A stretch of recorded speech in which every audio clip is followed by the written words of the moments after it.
Why aren't you here? Landon smirked. She still thought he was the Carter heir everyone was expecting. That's why she was asking. He didn't bother correcting her. Something came up. I'm not going to make it. Hazel asked instinctively. What happened? Is it serious? Landon chuckled. Didn't know you cared so much, Mrs. Morgan. But instead of worrying about me, you should probably be worrying about Ryan. You're there to talk business, not to start a fight. Hazel was speechless for a second, then protested. How am I the one starting a fight? They're the ones ganging up on me. Landon laughed softly. Right, they're the ones ganging up on you. Hazel went quiet. Why did it feel like he was just humoring her? Just then, Ethan's voice sounded in the background. Landon, time for your meds. Landon clicked his tongue. Enjoy the party, Mrs. Morgan. I'll have Jack come get you later. Hearing Landon's low, teasing laugh, Hazel felt her cheeks burn. Oh, she said awkwardly. Oh.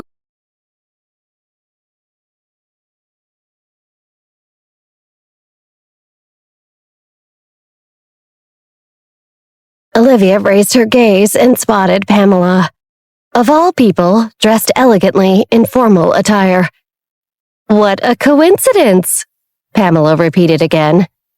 Given Pamela's social status, it was unlikely for her to qualify for attendance at such an esteemed event like this. In Olivia's previous life, she had brought Pamela along and even introduced her to the Johnson family. However, in this life, Pamela must have found someone else to accompany her. With Pamela's social skills, it shouldn't have been difficult for her to arrange it. Should we all sit together later?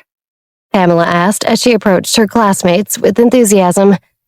When Olivia looked around, she realized that the person who had brought Pamela as his guest was the heir of a prominent chain supermarket in Manhattan named Max Zetfield. Olivia looked into Max's mind and read his thoughts. She could see that he only brought Pamela because he figured if he impressed her by taking her to a fancy party, she might put out later. Olivia could see he lacked charm and made tasteless jokes about all the women here in his mind, considering himself funny. It was truly revolting. We can't sit together. Olivia informed banquets like these had strict seating charts. Guests of Olivia and Chris' caliber would undoubtedly be seated at better tables than Max and Pamela. Changing seats will only cause trouble for the hosts. After saying this, she looked at Pamela's increasingly sour expression and pretended to be curious as she asked, Pamela, is this your first time attending such a banquet? Please tell me you didn't actually know. Pamela's face turned crimson with anger. Every word uttered by Olivia struck her Achilles' heel. While her family had a respectable position in New York as doctors, it was far from the status of renowned business tycoons like Liv's father. If you don't know, then perhaps it's best to just stay quiet. Olivia smiled with fake politeness in her voice. Lest people hear you utter such foolish words again in the future and laugh at you. The corner of Chris's mouth curled up. This girl truly didn't hold back with her words. Each sentence she spoke trampled on others, all while maintaining an I'm doing it for your own good attitude. It angered and frustrated others, but they couldn't counter her. Chris quite enjoyed it. Do you understand? Olivia asked Pamela, who remained quiet. Pamela clenched her fist tightly by her side, her jaw clenched, unable to utter a word, because she was afraid to open her mouth and sound stupid again. In Olivia's previous life, when she brought Pamela to the banquet, they added an extra seat to Liv's table to give her friend a chance to meet influential figures. However, this move invited criticism from the crowd, who blamed Olivia for breaking the rules. Olivia was terrified at that time, thinking it was merely a casual birthday party where everyone came to eat. Little did she know there were so many rules. Amidst the criticism and disgusted glances, Olivia's head hung low back then, almost on the verge of tears. Just when she thought she couldn't bear it any longer, Rachel stepped forward to support her. Back then, Olivia was respectful and afraid of Rachel. Now she realized it was probably the effect Rachel intended to achieve. This time, Olivia thought, I won't repeat the same mistakes. Where are you two sitting? Frances asked Olivia. We're at table 1, Olivia explained. Then we'll be next to each other, Frances smiled. I'm at table 2. My dad mentioned that the Cooper family had recently been involved in a business deal with my family's company. That's probably why our seats are closer to the front. Makes sense, Olivia smiled. Frances's family was loaded. In her previous life, Frances had provided Pamela with a substantial amount of money, turning her, a doctor's daughter, into the top socialite in Manhattan. Without Frances's financial support, Pamela would have at most gained a good reputation among the upper class in New York, but she wouldn't have been one of the top socialites. As Frances and Olivia discussed these matters, Pamela felt increasingly uncomfortable. She didn't want to listen to the conversation she had no way of participating in, so she changed the topic and asked, Do you know who the mysterious guest that the Cooper family mentioned is? Nope, Frances shook his head. He knew that the Cooper family claimed to have some connection with this mysterious guest, but he didn't actually know who it was. I know, Olivia smirked. In her previous life, she didn't believe the Cooper family had the capability to invite such a guest, but now she realized it was probably Monica's brother who invited them to assist the Cooper family. Who is it? Frances asked eagerly. You'll find out soon enough, Olivia smiled. Chris looked at Olivia and said, I also know who it is. He too had some connections with this person. You'll find out shortly. Pamela frowned. She knew Olivia deliberately withheld the information to look down on her. At that moment, one of the Cooper family's butlers arrived to escort the guests into the banquet. Inside, they saw a total of 10 tables, each accommodating 20 people. Olivia and Chris proceeded to table 1. Michael, Rachel, and Monica were also seated there. The head of the Cooper family, Kenneth, occupied the head of the table, with an empty seat to his left, and his 2 sons, Ryan and Brett, to his right. The female members of the Cooper family, like Beatrix and Melanie Cooper and their mother, as well as their cousin Luca's wife, sat at the table too. Monica glanced at Olivia, who sat between her and Chris. She felt angry but forced a smile on her face. This table was filled with important individuals, and she couldn't afford to act rashly. Olivia glanced at the vacant seat beside Kenneth Cooper, and her bright eyes shimmered. Soon, that person would make an appearance. The special guest, she thought. When Chris stood up and went to the bathroom, Monica turned to Olivia, wearing a smile that wasn't genuine. So, you and Chris have a good relationship? Yes, Olivia replied, returning the question. Is there something wrong with that? No, not at all, Monica replied with feigned approval. She maintained a smile on her face, but in her heart she cursed silently. When Olivia's reputation plummets, she thought, she will no longer be worthy of the Jones family, and then I'll be the one engaged to Chris. A few seats down from Monica, Michael looked at his brother-in-law, Ryan Cooper, who was Rachel's eldest brother. How is your son Luca, Ryan? I noticed he is not here. Yes, he is doing great, achieving more and more success each year. Luca was in his early 20s and was the oldest grandchild of Kenneth Cooper. In fact, he's unable to be here because he's away on a business trip, making a very lucrative deal as we speak. Ryan smiled, waving his hand. He's in Italy and won't be able to make it back in time. I see, Michael nodded. Beatrix Cooper watched as everyone around her spoke, taking it all in while waiting for the right time to implement her plan. Luca's always running around. Beatrix and Melanie's father, Brett, sighed, eavesdropping on his brother Ryan's conversation.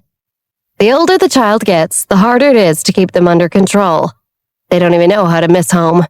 I can't believe he would miss his grandfather's birthday today, though. Brett frowned, voicing his discontent. Ryan remained silent, annoyed with his brother. Brett was always scheming and deceiving others. Did he really dare to engage in such petty acts on their father's birthday? It was a disgrace to the Cooper family. Enough! Kenneth, the patriarch of the Cooper family, frowned, glaring at his dim-witted second son. Brett fell silent under his father's stern gaze, inwardly cursing his elder brother. He then shifted his gaze to the nearby tables, wondering how his daughter's arrangements were coming together. If today's matter went smoothly, Beatrix would make her father proud, and he would reward her handsomely. But if today's matter were to fail, it would be Beatrix's own fault. Noticing Brett's gaze, Beatrix nodded slightly and smiled faintly.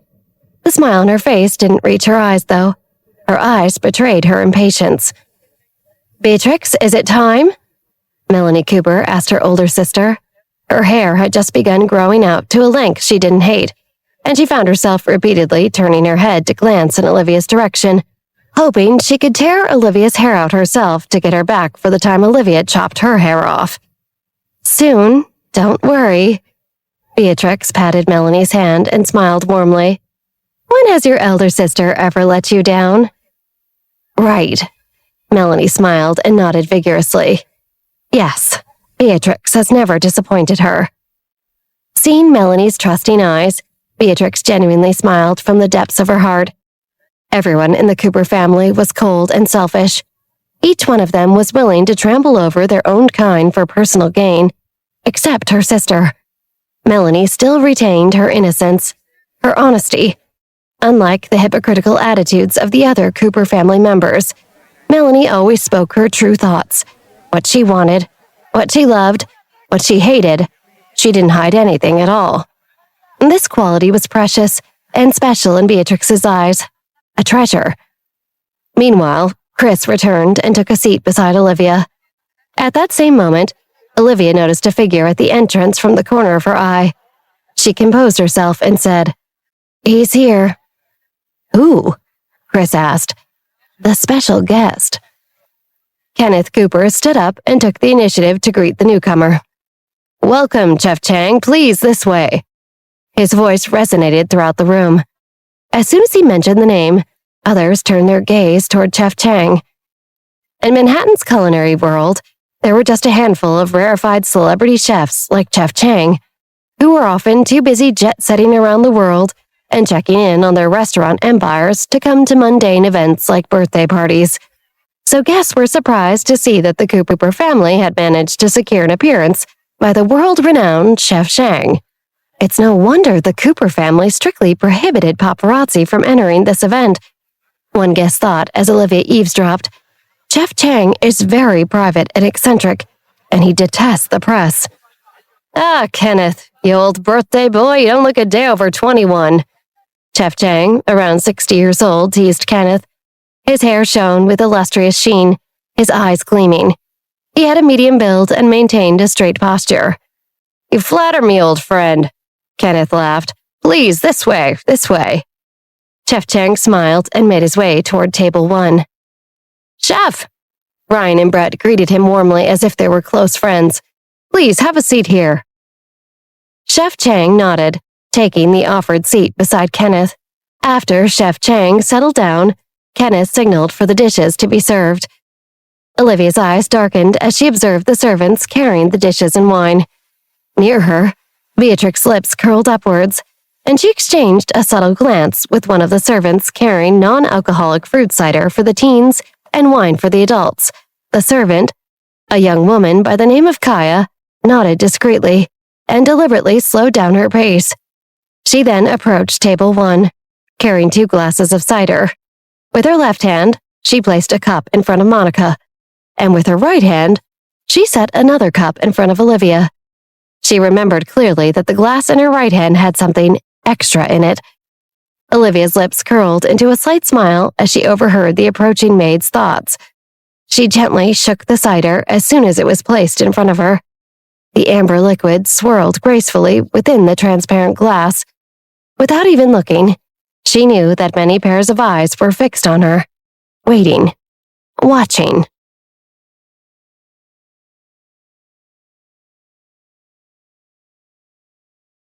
Olivia gently placed her glass of fruit cider back on the table before taking a sip and turned her gaze towards Chef Chang, a warm smile gracing her features.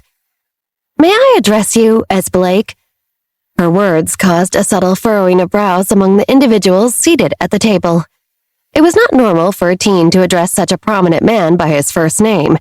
It felt very informal. Chef Chang looked curiously at Olivia for a second and then replied, sure. He seemed amused. Well, I know I'm only having fruit cider. Would you allow me to offer you a toast too? Olivia stood up gracefully, her tone playful. Please, indulge me.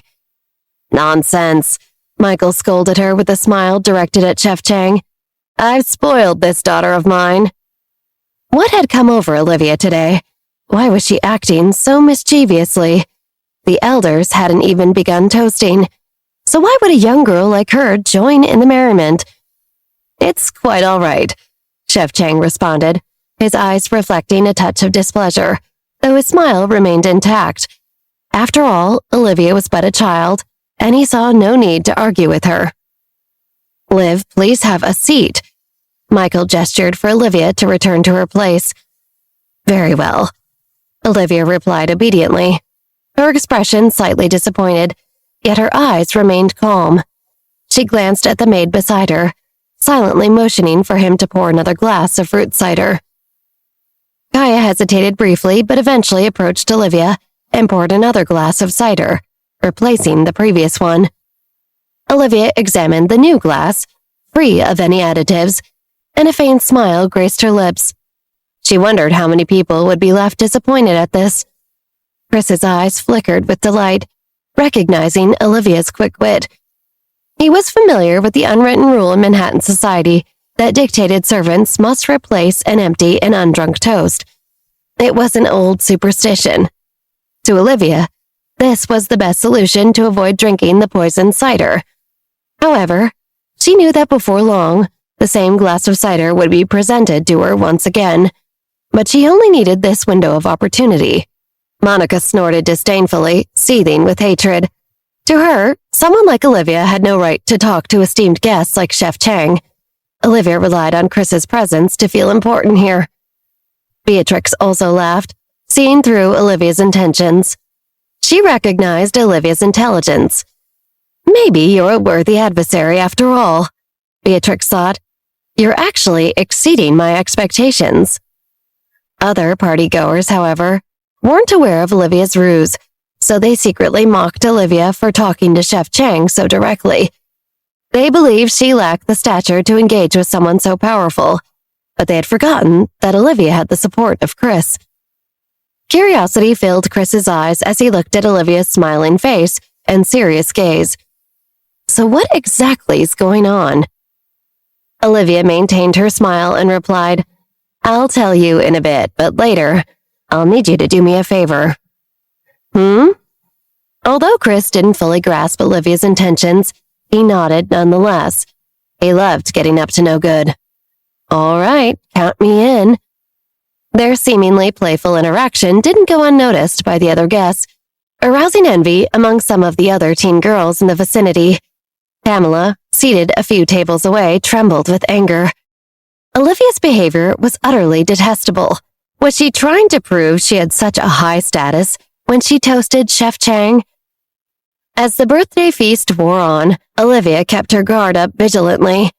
After a while, she watched as the maid, Kaya, deftly maneuvered to switch out Olivia's newer, clean cider glass with her old one, so that once again, the troublesome spiked glass of cider found its way in front of Olivia. Olivia smiled, her gaze sweeping over the party as people chatted and gossiped and exchanged toast. She turned to Michael. Dad, may I go and propose a toast to my classmate? She's seated at another table. Of course, Michael nodded. The birthday feast was already halfway through, with guests engaging in toast, networking, and idly conversing. It was an appropriate time to move between tables and offer toasts. With her poisoned cider glass in hand, Olivia signaled for Chris to join her. She signaled for him to bring his glass, too. They walked toward Pamela's table. Uh-oh, Pamela thought, seeing their approach. Are they going to come over to show me how much better they are than me? Pamela, hey, I wanted to propose a toast to you. Olivia greeted, her smile light. She passed the cup in her hand to Pamela and took the one from Chris's hand. Cheers. Pamela was taken aback as Olivia personally raised a toast. She couldn't fathom Olivia's underlying motive, but the envious gazes from those around them provided her with a sense of satisfaction. People think I'm important because Liv and Chris are talking to me. Smiling, she intentionally uttered her words loud enough for others to hear.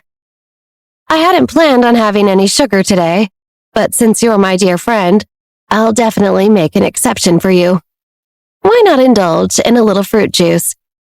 Olivia responded with a smile, leaving everyone who eavesdropped convinced of their deep friendship or special bond. Max felt a surge of pride as he watched Pamela take a sip from the cider glass.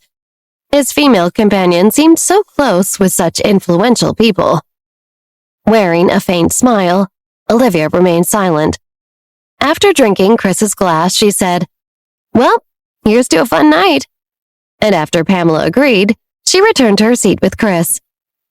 The glass of cider. Chris's lips curved upward. It wasn't clean. Olivia's smile persisted, her eyes turning cold. I know. What's going to happen to her? He asked, eyeing Pamela. I'm not sure. Olivia had an inkling that something similar had been given to her in her last life, but who knew if it was the same thing that was used back then? Somebody tried to give it to me, Olivia whispered, but we'll know exactly what it was once Pamela starts acting different. After hearing Olivia's explanation, a subtle smile formed at the corner of Chris's mouth. I never expected the Cooper family to be so duplicitous. Just wait, Liv smiled. The rest of the spectacle's yet to come. Moments ago, she had deliberately led Chris to Pamela's table to propose a toast. She had strategically chosen that table because it was situated far enough from the really important tables, and Chris, using his position, provided cover. Rachel, Beatrix, and the others were oblivious to Olivia's cider switch. Very well, Chris responded with intrigue. Upon returning to their seats, they found that Brian Cooper, who had been sitting at their table, had already departed. Olivia indulged in another glass of cider in front of all the other Coopers before savoring some of the delicious food in front of her. After getting her fill of food, Olivia delicately placed her fork down and gently rested her head on Chris's shoulder. Then she pretended to like her eyelids were heavy. Chris knew her actions were just part of an act, that Liv was merely pretending that whoever had tried to spike her drink had been successful. Yet his heart brimmed with joy. Unconsciously, the corners of his mouth curled upwards, and he played along, asking, Are you feeling intoxicated? I think so, yes, Olivia replied in a soft voice. Somebody must have poured me real cider instead of the non-alcoholic kind, she added innocently. In her previous life, somebody had spiked Olivia's drink too, but she assumed one of the caterers or maids had accidentally poured her an alcoholic drink instead of the fruit cider.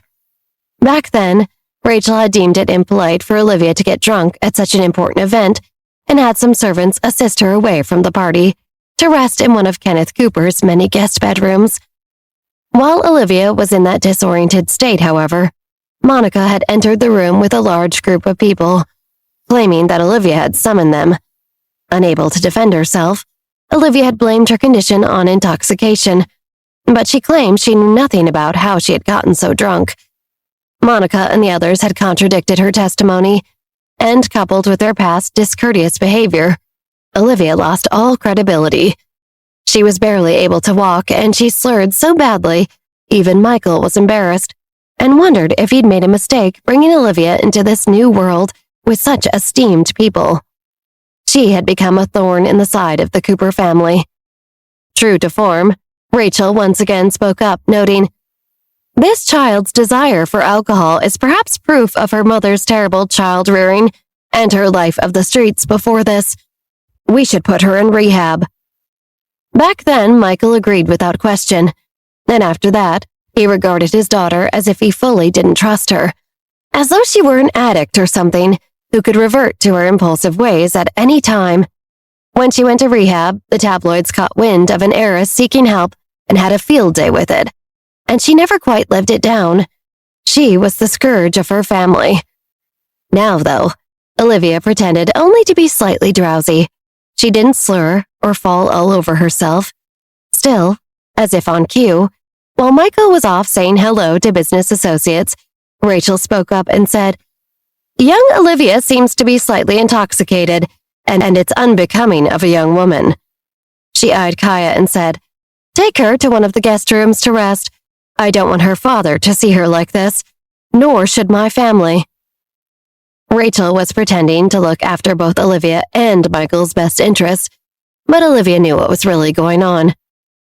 "Yes, ma'am," Kaya said, her eyes glinting with cunning. She approached Olivia and spoke discreetly in a whisper. "Miss Olivia, allow me to guide you to our guest room to rest for a moment, out of sight of all these guests." "All right," Olivia responded, her balance wavering as she rose unsteadily from her seat, playing it up for effect. "Prepare a hangover remedy for Miss Johnson," Beatrix's father, Brett, instructed one of the other maids. "Understood," the maid acknowledged. As Olivia departed with Kaya, Rachel and Beatrix's eyes sparkled with joy. While Rachel remained unaware of the precise details of the plan, Beatrix had instructed her when to execute her part. Rachel found solace in a scheme that required minimal personal involvement. Monica couldn't conceal the smile on her face either. "Olivia, this time you will face certain defeat," she thought. Melanie, her shoulders quivering with delight, wore a smile that stretched from ear to ear. Observing the expressions of those around him, Chris assessed the situation. He glanced at Melanie, who seemed particularly jubilant, as he looked around and wondered about Olivia's progress. After a while, he stood up and excused himself from his table. As he walked through the corridor, he caught a glimpse of Pamela, supported by her male companion Max. As they turned a corner, Chris turned around and headed in the opposite direction. Down the other hall, Pamela, who would unknowingly take the spiked cider that was reserved for Olivia, felt her limbs weaken. The world before her grew increasingly blurred. "Come this way, take it slow," Max aided her, his gaze lingering on her slender waist. "Aren't we at the restroom yet?" Pamela's voice was feeble. She felt increasingly peculiar and slightly nauseous. She desired to wash her face and regain clarity. After all, she had only consumed a glass of cider from Olivia today. How could she feel this way? "We're almost there," Max nodded. He brought Pamela into the bathroom and pressed her against the cold wall. Suddenly, Pamela watched Max hurriedly unbuckle his belt. Pamela's heart shivered. "What are you doing?" "What do you think?" Max sneered. "No! Go away!" Pamela stretched out her hand and pushed Max powerlessly. "Oh, come on, what are you pretending for? A cup of cider can make you drunk? Who are you putting on a show for? You don't have to pretend you're not easy. I won't judge you. I brought you here. Now give me what I want." Max grabbed Pamela's slender wrist. He raised it above her head and fixed it on the wall. His other hand pinched Pamela's face. "Stop!" Pamela frowned in pain. "Let me go! I will call the police!" From out of nowhere, Pamela heard an abrupt thwack and suddenly watched Max keel forward onto the ground right in front of her. It was as though someone had delivered a swift kick between his legs. But when she looked up, she only saw someone standing about 10 feet behind them. Max writhed on the ground as Pamela's brows furrowed. She was so confused. How had Max been hurt? She looked at the figure who stood 10 feet away in the doorway. Olivia?" she stammered, perplexed.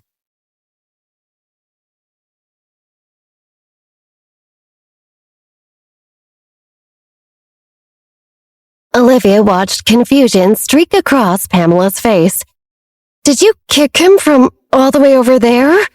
Pamela stammered. She looked down at Max, who had passed out from the pain he was in. Olivia shrugged. "What do you mean?" "No, you kicked him." She knew Pamela was drugged and wouldn't be able to recall memories of the last few minutes very well. She definitely wouldn't be able to know that Olivia had used her powers to tear Max's testicles slightly until he was forced to let go of Pamela. "I did?" Pamela asked. "Yeah, and I heard your screams, so I came in here." Olivia watched her nemesis look around, perplexed. Pamela was thinking, "But you don't even like me. Why are you helping me?" "I may loathe you," Olivia thought, "but that doesn't mean I want that asshole Max hurting you. He's not a good guy." Olivia may not have liked Pamela, but that was no reason to sit and watch a disgusting man have his way with anyone. Olivia had to teach Max a lesson too. And besides, she thought, "I want to be the one to destroy you myself, Pamela, and I want you to watch me while I do." Olivia smiled. Now that they were alone, Olivia could finally lock eyes with Pamela, so that Pamela could watch her kill her.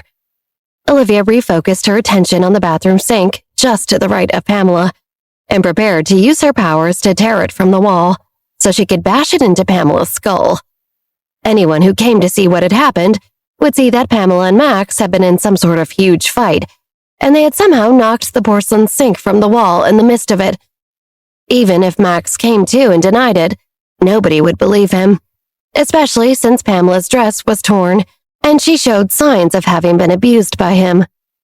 But just as Olivia felt the tingling within her that usually signaled the onset of her powers, she heard the sound of footsteps approaching down the hall. Shit, she thought. She didn't want to be caught like this here. "I have so many other things I need to accomplish tonight," she fretted. "This will only get in the way."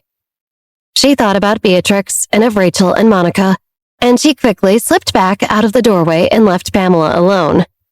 Pamela looked down. She was so drugged that within seconds she had started to become fuzzy and forgot exactly who she had just been talking to. Suddenly, she heard footsteps approaching more quickly. "Oh my God," a man's voice said. Pamela looked up groggily to find Francis entering the restroom. His mouth fell open as he witnessed the scene before him. Pamela was propped up against the far wall, looking unkempt and awful with her dress straps broken. And beside her, Max was unconscious. Francis immediately knew what Max must have tried. His countenance darkened as he seized Max by his collar and forcefully brought him down to the ground, delivering a powerful kick to his abdomen. "Ah!" Max cried out in agony, suddenly regaining consciousness and clutching his stomach as he rolled around in pain. When he finally looked up, he found himself face to face with Francis, who was much wealthier and more connected than he was. Fearful of retribution, the man remained silent as he struggled to rise and hastily fled from the bathroom. Shielding her chest with crossed arms, Pamela sobbed as she knelt on the ground. Francis extended his suit jacket towards her. Averting his gaze, he offered her a semblance of privacy. After sobbing for a while, Pamela tied her broken shoulder straps around her neck to cover herself. She stood up and donned Francis's coat. "Thank you," she whispered. "You're welcome," Francis replied, keeping his tone formal. "Would you like to return home?" "Not yet." Pamela's voice was weak. She wasn't ready to face anyone. "Then where would you like to go?" "Could you stay with me for a while?" Pamela looked up. Her hand still trembled slightly. "Could you support me?" He did not refuse her request. "Very well," Francis acknowledged, noticing her unsteady wobbling. He moved forward and offered his arm for support, allowing Pamela to lean on him. Francis took a few steps back, and Pamela adjusted her position accordingly. Given the circumstances, he had no choice but to stay with her. "Do you have any strength?" "No." Pamela's eyes flickered with resentment. "I don't know why, but after consuming that cider Olivia gave me, I felt weak and dizzy." She cursed Olivia inwardly. She was well aware of Olivia's treacherous nature and suspected that Olivia had orchestrated all of this. Forgetting already that Olivia had just saved her, she wished she could tear Olivia's hypocritical facade apart. "I have a feeling that something was wrong with the cider." Francis was taken aback. "Wasn't the cider provided by the Cooper family?" "The glass I drank was given to me by Olivia," Pamela replied anxiously. "If I didn't know better, I would have suspected that she deliberately wanted to harm me." She glanced at Francis, expecting him to understand her insinuations. "You mean," Francis said, his expression suddenly changing. "The issue lies with the glass of cider Olivia gave you, and that glass originally belonged to her?" "Exactly," Pamela nodded, glad Francis was finally catching on. "Although I don't want to doubt Olivia. Given the circumstances, I can't help but feel alarmed."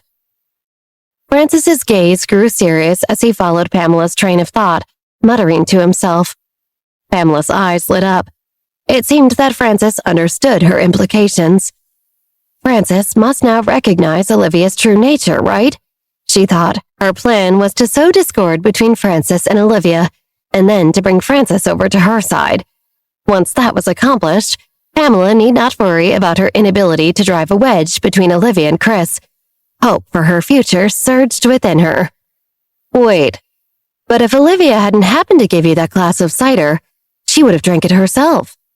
Francis's eyes widened suddenly. That means someone was attempting to harm Olivia. "Huh?" Pamela was taken aback. What was happening? This wasn't what she expected. "She didn't realize she was drugging you," Francis said. "She was just kindly offering you a toast, but someone was trying to drug her. Listen, do you still lack strength at the moment?" Francis furrowed his brow, feeling a sense of urgency. "Yes." Pamela immediately feigned weakness once again. "I can barely move and possess little strength. I'm still very frail. As long as you can move." Francis released his grip on her arm. "You can walk slowly on your own. I need to find Liv."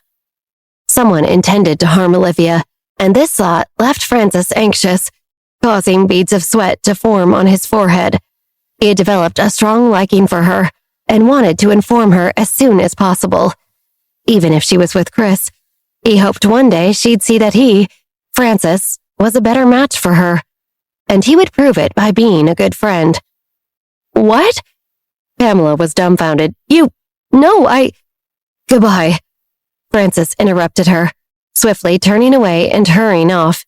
He headed towards the banquet hall, determined to find Olivia without delay. "No, wait! Come back!" Pamela called out several times, watching as Francis ran faster and farther away. Frustration overcame her, and she trembled with anger. "Damn it!" Stamping her foot forcefully, Pamela felt an overwhelming desire to return home swiftly. "That wretched Olivia ruined things for me yet again," she thought. "I'm going to go home so nobody sees me like this, and I'm going to rest. And once I feel better, I am going to get her." Elsewhere in the birthday banquet, Francis rushed back to the dining area, his breath ragged as he searched frantically for Olivia. Recalling what had transpired with Pamela moments ago, he wondered if something similar had happened to Olivia.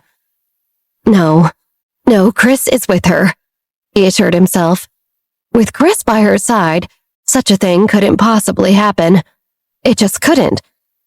However, as he turned his head, he spotted Chris strolling towards him from the direction he had just come. Francis hastened over, his face filled with worry. "Where's Olivia?" "Have you seen a ghost?" Chris looked at Francis, drenched in sweat, his expression turning grave. He was perplexed by Francis's distressed appearance. "Where's Liv? Where did she go?" Francis's sole concern was Olivia's whereabouts. He needed to know that she was safe. At that moment, Melanie passed by a group of socialites sitting nearby and said, "Olivia Johnson's called me over to one of the guest rooms. It seems she's tripped and twisted her ankle. Will you accompany me to check on her?" "Of course." The socialites nodded and stood up. Olivia had gained considerable popularity among the upper class of New York City. Aligning themselves with her meant enjoying her influential connections. They were content to bask in her shadow. As long as they remained close by her, they could benefit themselves and their families. Chris overheard their conversation and smiled at Francis. "Let's go. If we follow them, we should be able to find Olivia." Melanie had gathered a group of women and led them from the dining room towards their destination. Chris and Francis followed a safe distance behind, not too far back, but not too close either. Upon reaching the door to one of Kenneth Cooper's many guest bedrooms, Melanie and the others could hear the hushed whispers and the sound of heavy breathing from inside the room. "Is Miss Johnson really in there?" someone uttered in astonishment. "Why would she be in there during a birthday banquet?" "I led her here to rest her ankle," Kaya piped up, a trace of smugness flickering in her eyes. She stood beside Melanie and was in on the plan. "Quick, open the door, Kaya." Melanie couldn't contain her eagerness to witness Olivia's humiliation. "Yes." Monica's eyes gleamed with anticipation, standing in the circle of socialites. "As soon as everyone sees that Olivia is drunk and hiding in here," Monica thought, "we're going to send her off to rehab and call her a pill-popping addict who will steal to feed her addiction. And she'll be so humiliated and untrusted, she'll have no choice but to slink away forever." As soon as Melanie pushed open the door, everyone's eyes went wide. Inside the guest room were two naked figures. The man appeared middle-aged, his physique robust without excess fat. The woman beneath him possessed fair and rosy skin, her slender limbs wrapped tightly around him. Her disheveled hair cascaded down as she moaned. At the sound of the door opening, the two figures turned their heads in horror, their eyes widening upon seeing Melanie and the others. "Olivia, how could you engage in such acts at my family's banquet? You truly have no shame."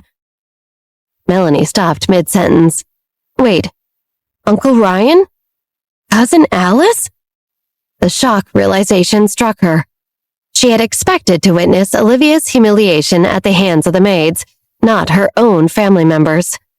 "Melanie?"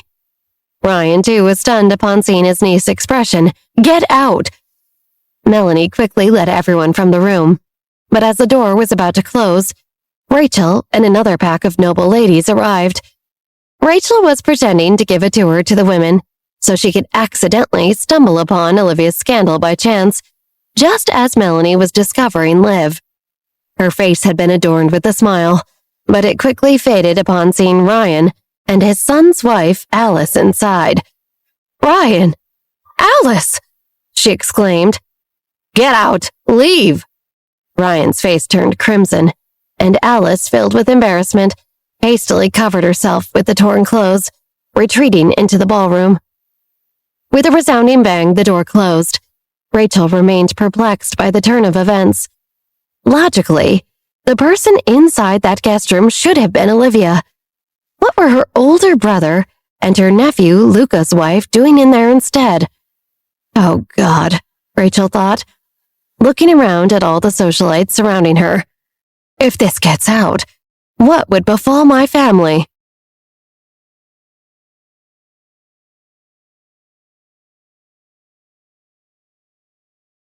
Rachel's face turned pale as she asked, "Where is Olivia?" The woman inside should be Olivia.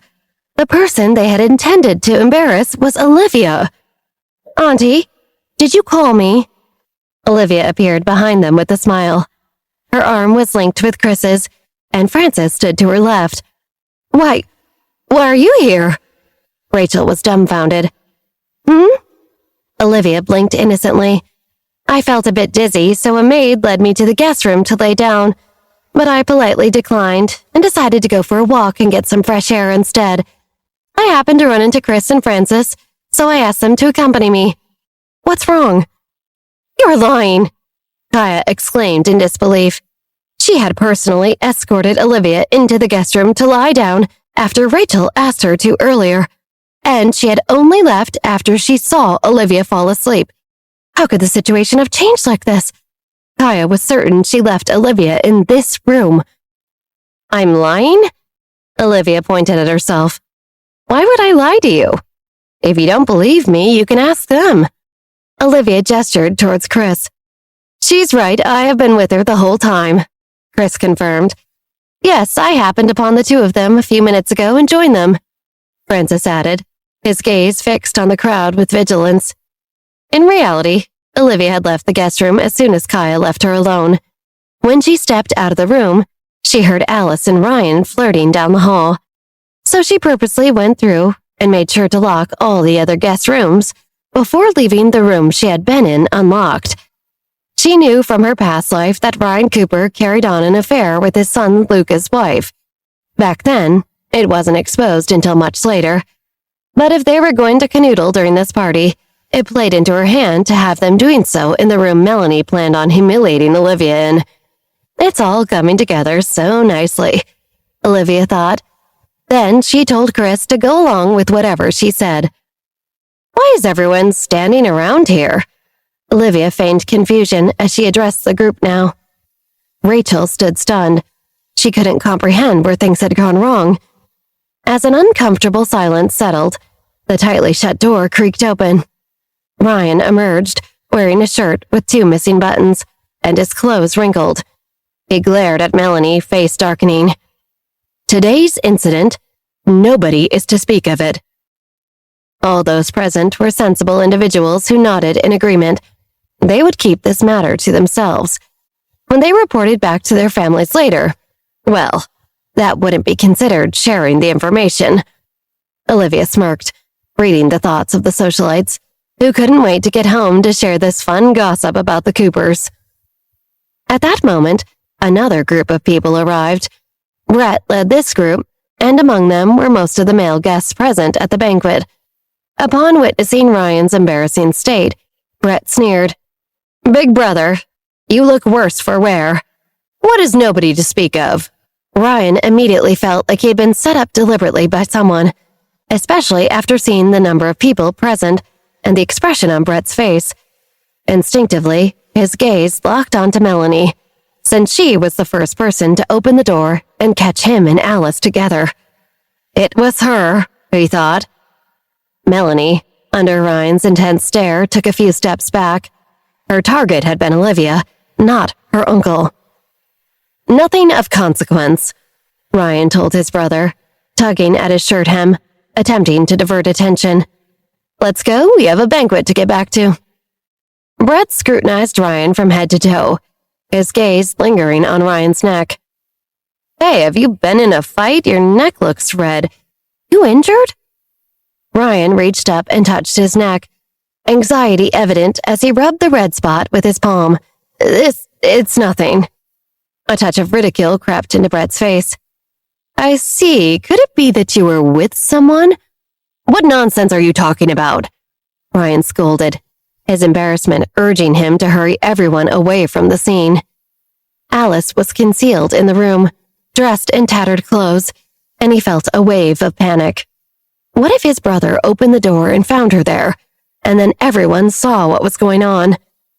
Nevertheless, Ryan had to maintain a facade of calmness. "Don't stand around. Go back to the main hall. Hurry up." "Let's go," Rachel chimed in, her face alternating between shades of green and white. It was clear that this matter would inevitably become public knowledge, but on the occasion of their father's birthday, they couldn't let him find out. "Okay," Rachel's wealthy friends concurred, realizing the gravity of the situation. It was best to leave promptly.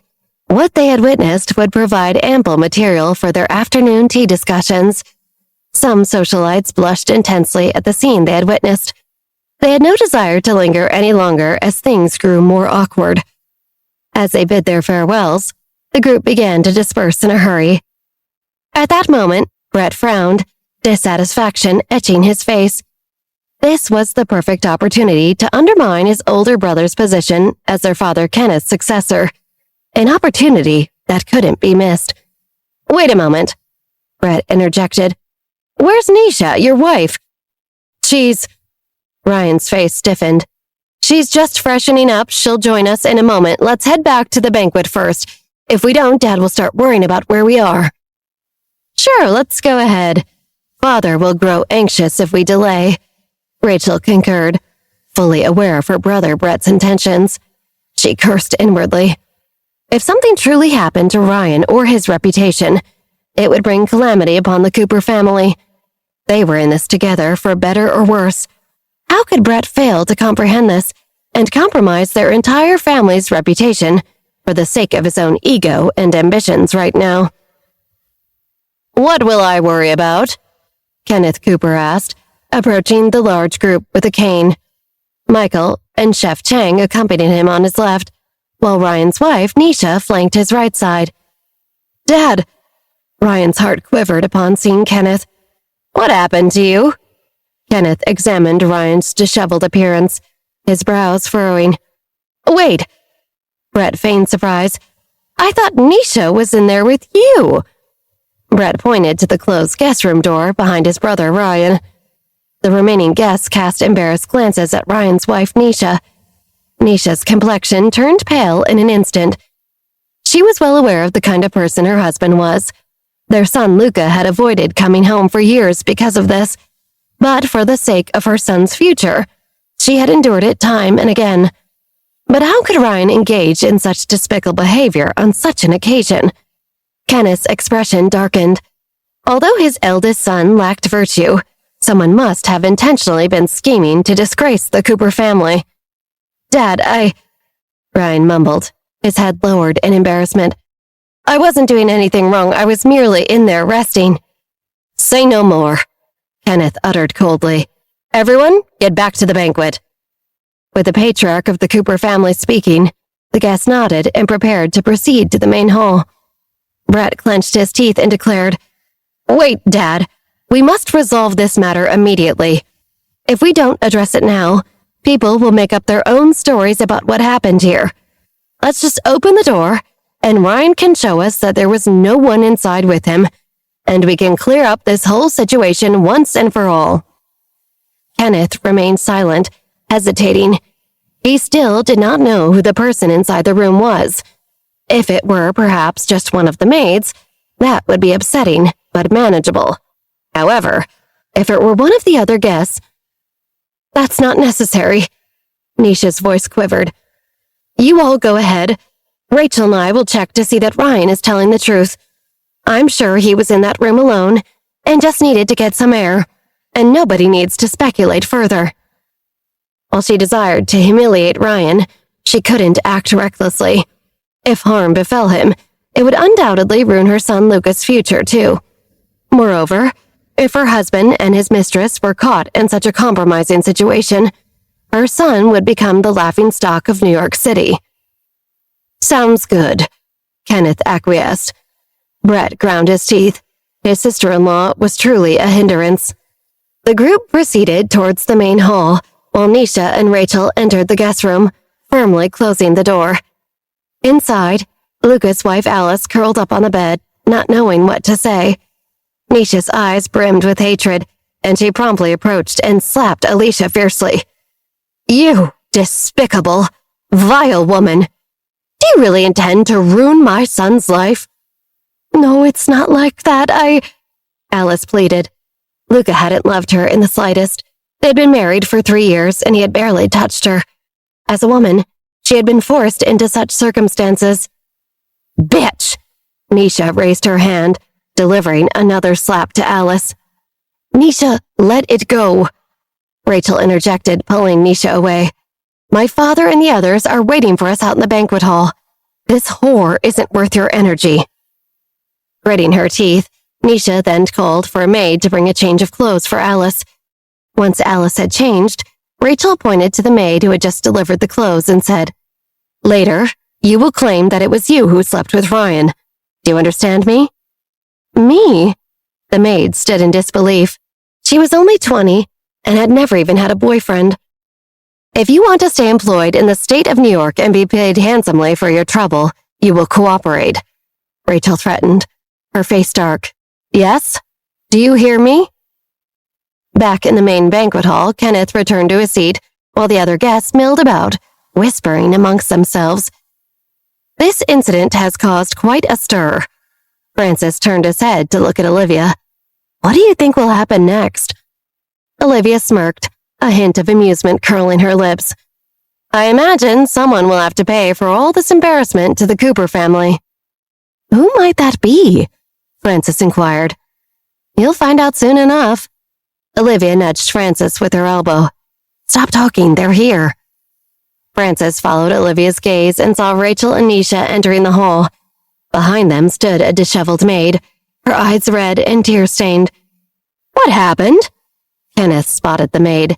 "Sir, The maid bit her lower lip, a look of deep injustice on her face. Before she could say anything, tears streamed down her cheeks. I was drugged by someone. Is that true? Kenneth's expression softened upon hearing her words. The maid glanced fearfully at Rachel before nodding. This is outrageous, Brett grumbled. He'd been so close to achieving his goal of humiliating his brother. If it were revealed that the woman sleeping with Ryan was Alice, he would have reaped the rewards. He couldn't help but glance at Beatrix, who reassured him with a smile. Beatrix perhaps still had a few tricks up her sleeve. Who dares to plot against the honor of the Cooper family? Kenneth's brows furrowed and his face filled with anger. Who discovered the situation first? Beatrix directed her gaze at Monica. According to her plan, Monica was supposed to be the one to bring the socialites to the guest room Olivia had been in order to embarrass Olivia. So even if things went awry, Beatrix would be able to escape smoothly with clean hands. After all, it was the Johnson family who had created this mess, and she would observe the spectacle from a safe distance. It was your sister Melanie, Monica responded smugly, fully aware that the situation had deviated from Beatrix's script. Not only did this fail to implicate Olivia, but now the Cooper family's own members were implicated. Upon hearing Monica's words, Beatrix paused, a flicker of murderous intent crossing her eyes. How dare Monica resort to such dirty tricks? She then glanced at Melanie, silently instructing her to deny Monica's claim. Huh? Melanie failed to grasp Beatrix's subtle hint. I received the news that Olivia had sprained her ankle, so I brought some friends to go look for her. Unbeknownst to Beatrix, Melanie had taken it upon herself to take over Monica's part in the plan, because she was so eager to see Olivia's downfall and get her back for the hair-cutting incident. As Melanie finished speaking, everyone's attention turned to Olivia. Olivia blinked innocently. Did I sprain my ankle? No, I've been strolling around the courtyard with Chris and Francis. The guests observed Olivia, finding her testimony more believable since she was up and walking around. Why were you strolling around the courtyard? Rachel furrowed her brow, questioning Olivia. The cider made me feel dizzy and uncomfortable. Chris accompanied me for a walk and Francis joined us. Any problem with that, Auntie? Olivia tilted her head, her voice laced with a playful tone. No problem. Rachel gritted her teeth. Could it be that the drug we put in her cider had no effect? Rachel wondered. That was inconceivable. What went wrong? Since there's no problem, I have a few questions for Melanie. Olivia beamed. Suddenly, everyone looked back at Melanie.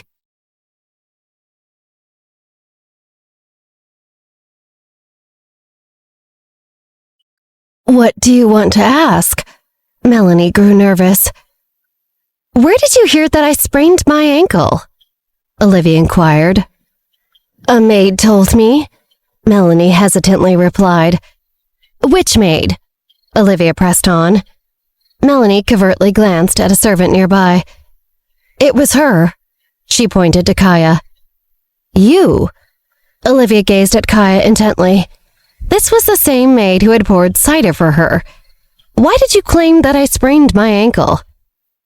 Miss Johnson, you informed me yourself. Kaya ground her teeth. She loathed being put on the spot like this in front of everyone. When? Where? Olivia probed. When I escorted you to rest, you couldn't maintain your balance and sprained your ankle. The maid responded. At least I thought you had. She added hesitantly. Oh, how intriguing. Olivia raised her wrist, examining her watch. From the time you escorted me to that room to when Melanie and the others arrived, there was over a half-hour gap. Did you crawl all the way to inform the hosts that I was injured? The maid hesitated, unable to come up with a response. I was called to help the other servants serve the food. There were many guests today, and the kitchen was a little busy, so I went to help. So you let a guest who sprained her ankle wait for half an hour before telling anyone. Is this how the Cooper family treats guests? It can't be. Olivia sneered. No one would just leave an injured guest, right? No. Kaya's forehead was covered in a cold sweat as she hurriedly denied it. "And I can't understand," Olivia coyly added, "why you keep saying I sprained my ankle when I've been taking a walk with Chris and Francis. The maid could also not answer at this time. "I just can't figure out why Melanie was so eager to have you conspire to tell people I was injured in that guest bedroom and bring everyone over there," Olivia said innocently. Alice happened to walk into the room at that moment, and when she heard Olivia's question, she tripped and almost fell, attracting everyone's attention. "Sorry." Alice shook her head, mustering an awkward smile as she walked over to Kenneth's side. Kenneth's tone turned cold as he asked, "Where did you go?" I just went to call Luca," Alice replied. "Today is your birthday, and he couldn't rush back. I was a little unhappy and ended up having an argument with him, which caused some delay." Alice scanned the room and asked, "Why is everyone gathered here?" The high society ladies who had seen Alice in the guest room with Ryan couldn't help but curl their lips in disdain. Her acting skills were truly top-notch. "Oh." Kenneth's expression softened upon hearing Alice's explanation. Alice could feel the disdain in the eyes of the wealthy ladies. In her heart, it felt as if needles were prickling her, but she had to maintain her composure on the surface. "Hee." Olivia smiled mischievously, reading Alice's thoughts. "You suddenly changed into a new set of clothes. No wonder I didn't recognize you when you first walked in." Alice's face turned serious as she explained. I changed my dress after spilling some wine on it earlier." "I see." Olivia walked closer to Alice step by step, her voice low. "You have a bump on your arm." She stopped in front of Alice and narrowed her eyes slightly. "Are you all right?" "Oh, yeah, I'm fine." Alice immediately reached out and covered the inside of her arm. Ryan had been a bit more rough than usual. She normally liked it, but not when it left marks. "I accidentally bumped into something this afternoon." "Then you must have been quite careless," Olivia sneered, a playful glint in her eyes. "But I'm also a little curious. I have a slightly audacious question to ask. How did you get that mark on your neck?" "My neck?" Alice was taken aback. "Yes, there's a mark on your neck, too," Olivia pouted. Alice's expression changed, and she quickly covered her neck. Despite deliberately arranging her hair and applying some powder, had it not been enough to hide it? She checked it before leaving, and it wasn't noticeable anymore. Could it be that she accidentally wiped off the powder just now? How could there be a bump on her neck? What else could it be other than a love bite? Kenneth's face darkened. "Alice, what's going on?" Luca had been away from home for 2 months. Where did the marks on Alice's neck come from? "Let go of your hand."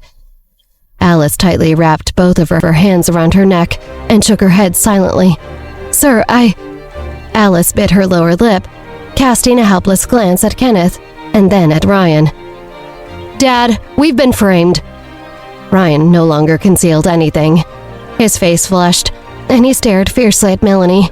"After drinking some cocktails earlier, a maid informed me that a guest was waiting for me in the guest room, claiming it was business-related.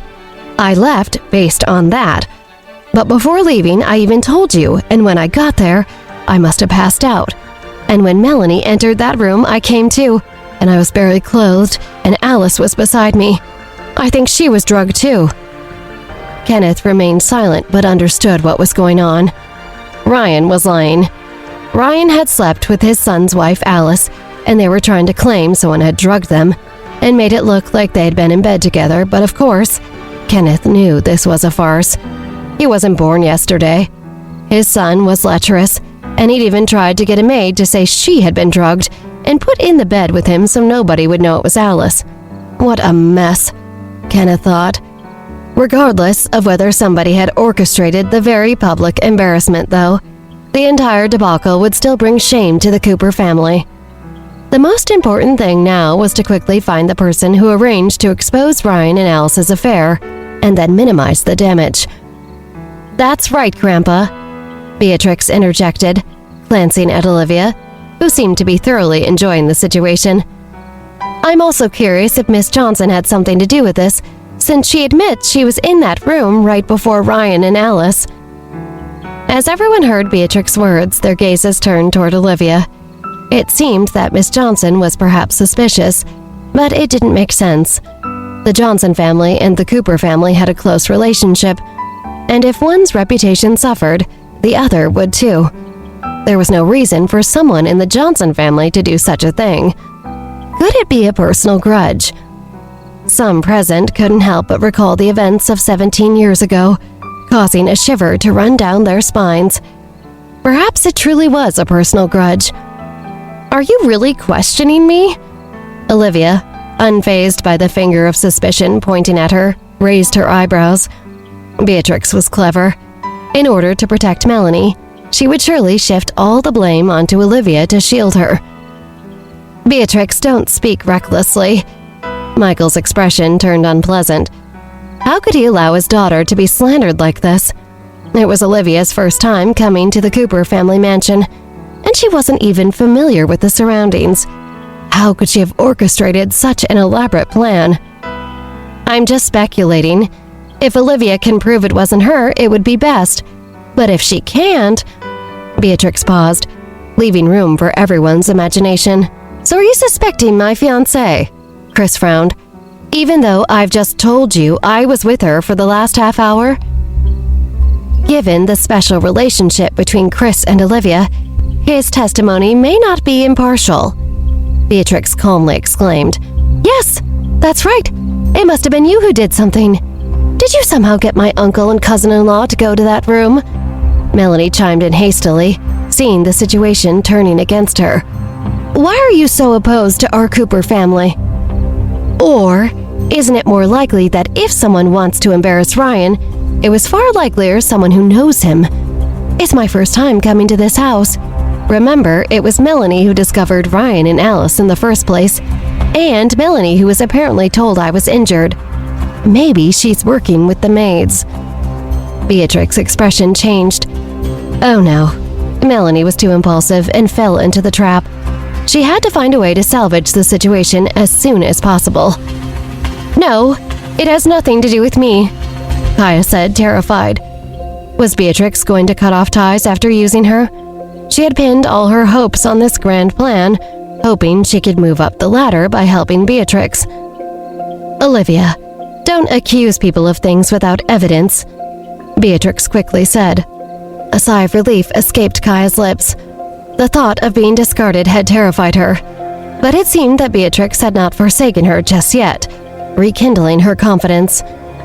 With a barely noticeable smile playing on her lips, Olivia acknowledged Beatrix's cleverness. However, she also had a countermeasure. I could say the same to you. The guest's attention remained fixated on Olivia and Beatrix.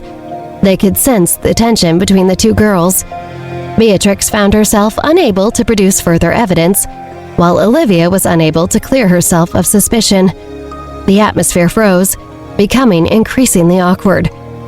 Rachel, feeling a throbbing pain in her temples, realized that she had underestimated Olivia. Although she was reluctant to let Olivia go, prolonging the situation would only put the Cooper family's reputation in an increasingly precarious position.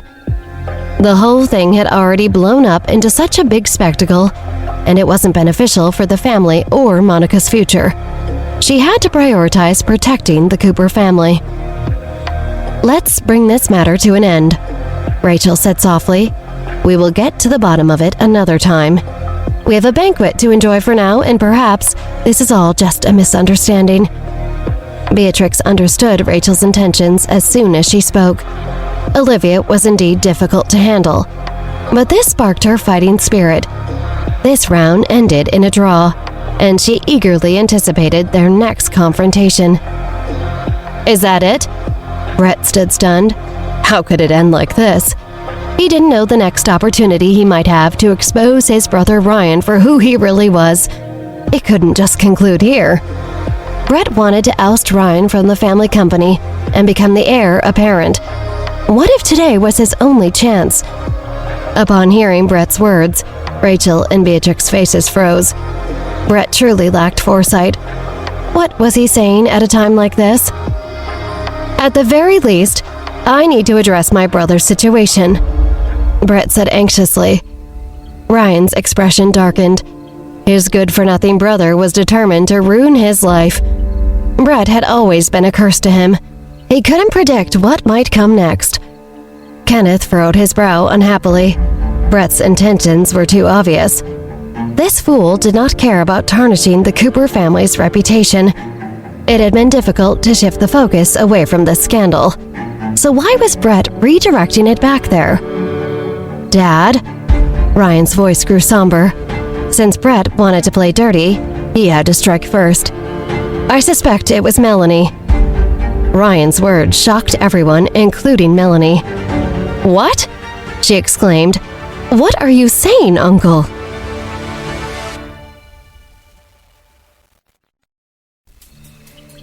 Beatrix's face darkened.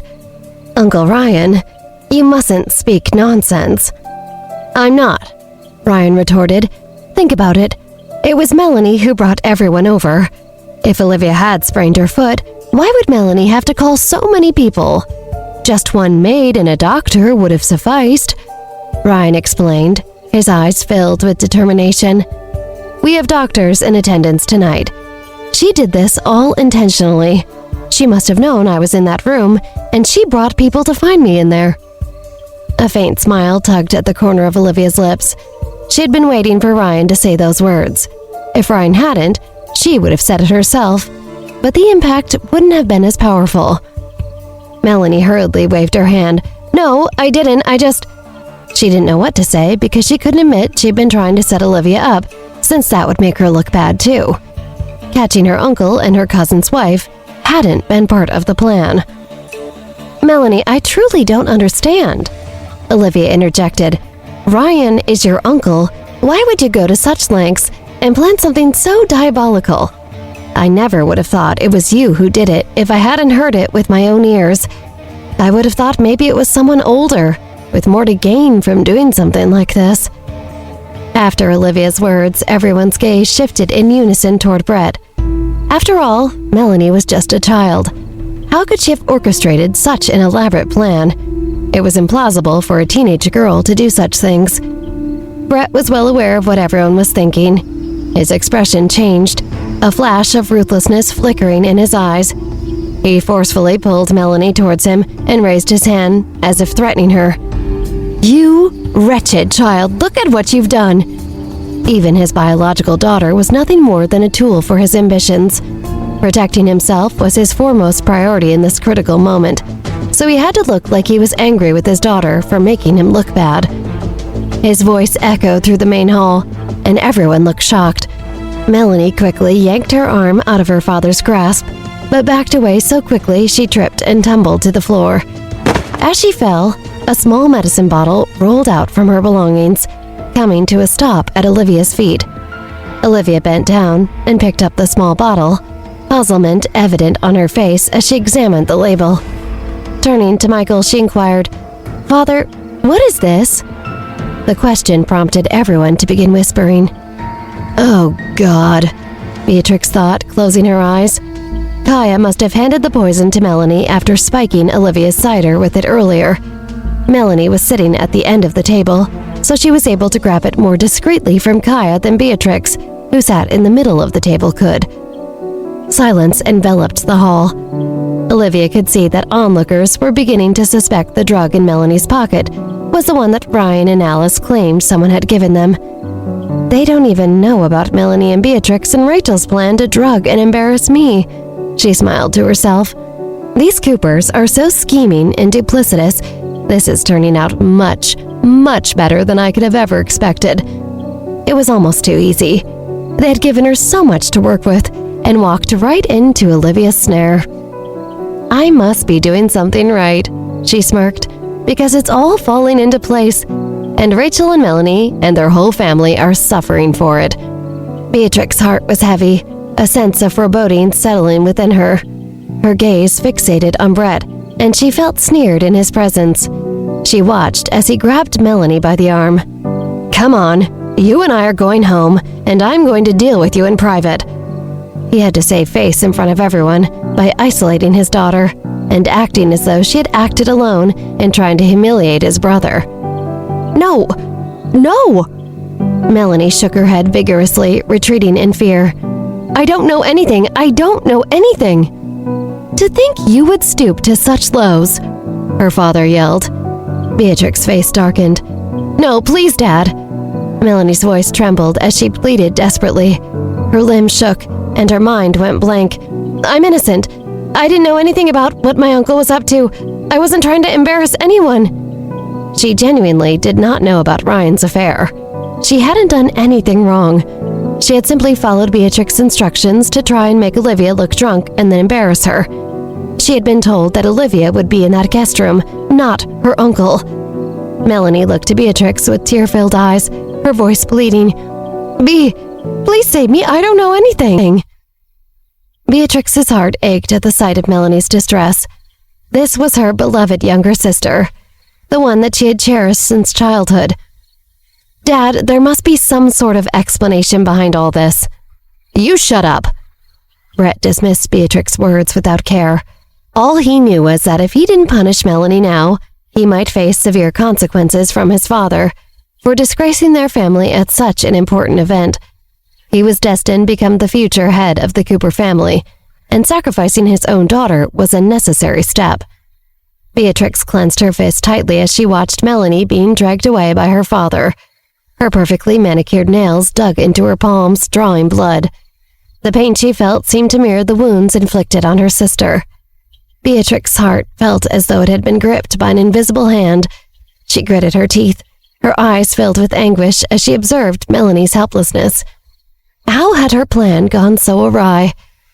Beside her, her Uncle Ryan's eyes gleamed with mockery and disdain for his brother.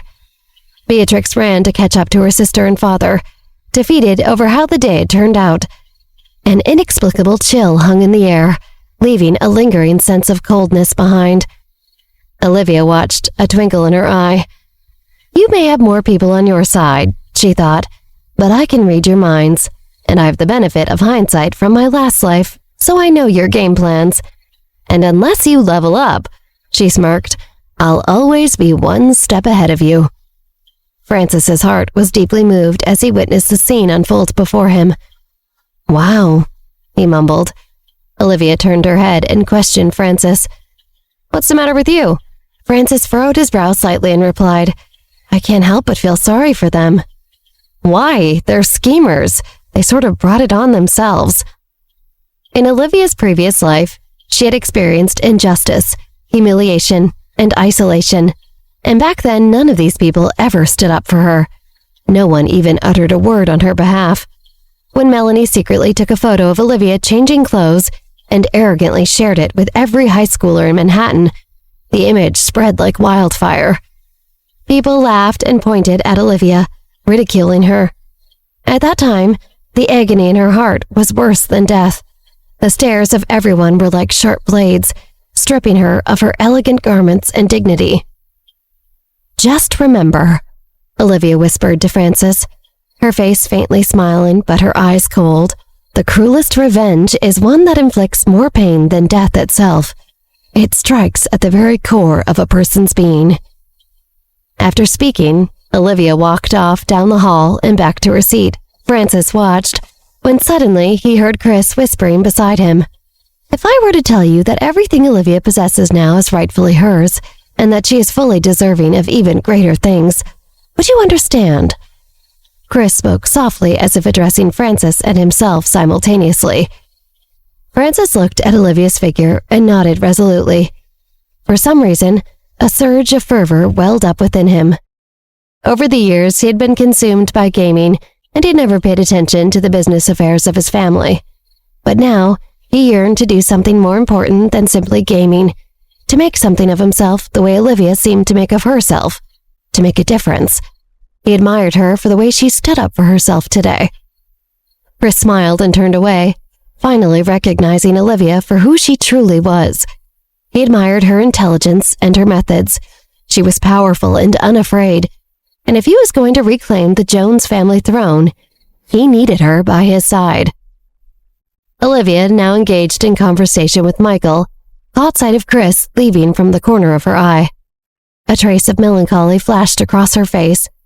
She felt she owed him so much after he stepped up and had her back today. How could she ever repay him? Meanwhile, Rachel and Monica stood not far away, their gazes fixed on Olivia. They firmly believed that this turn of events was orchestrated by her somehow.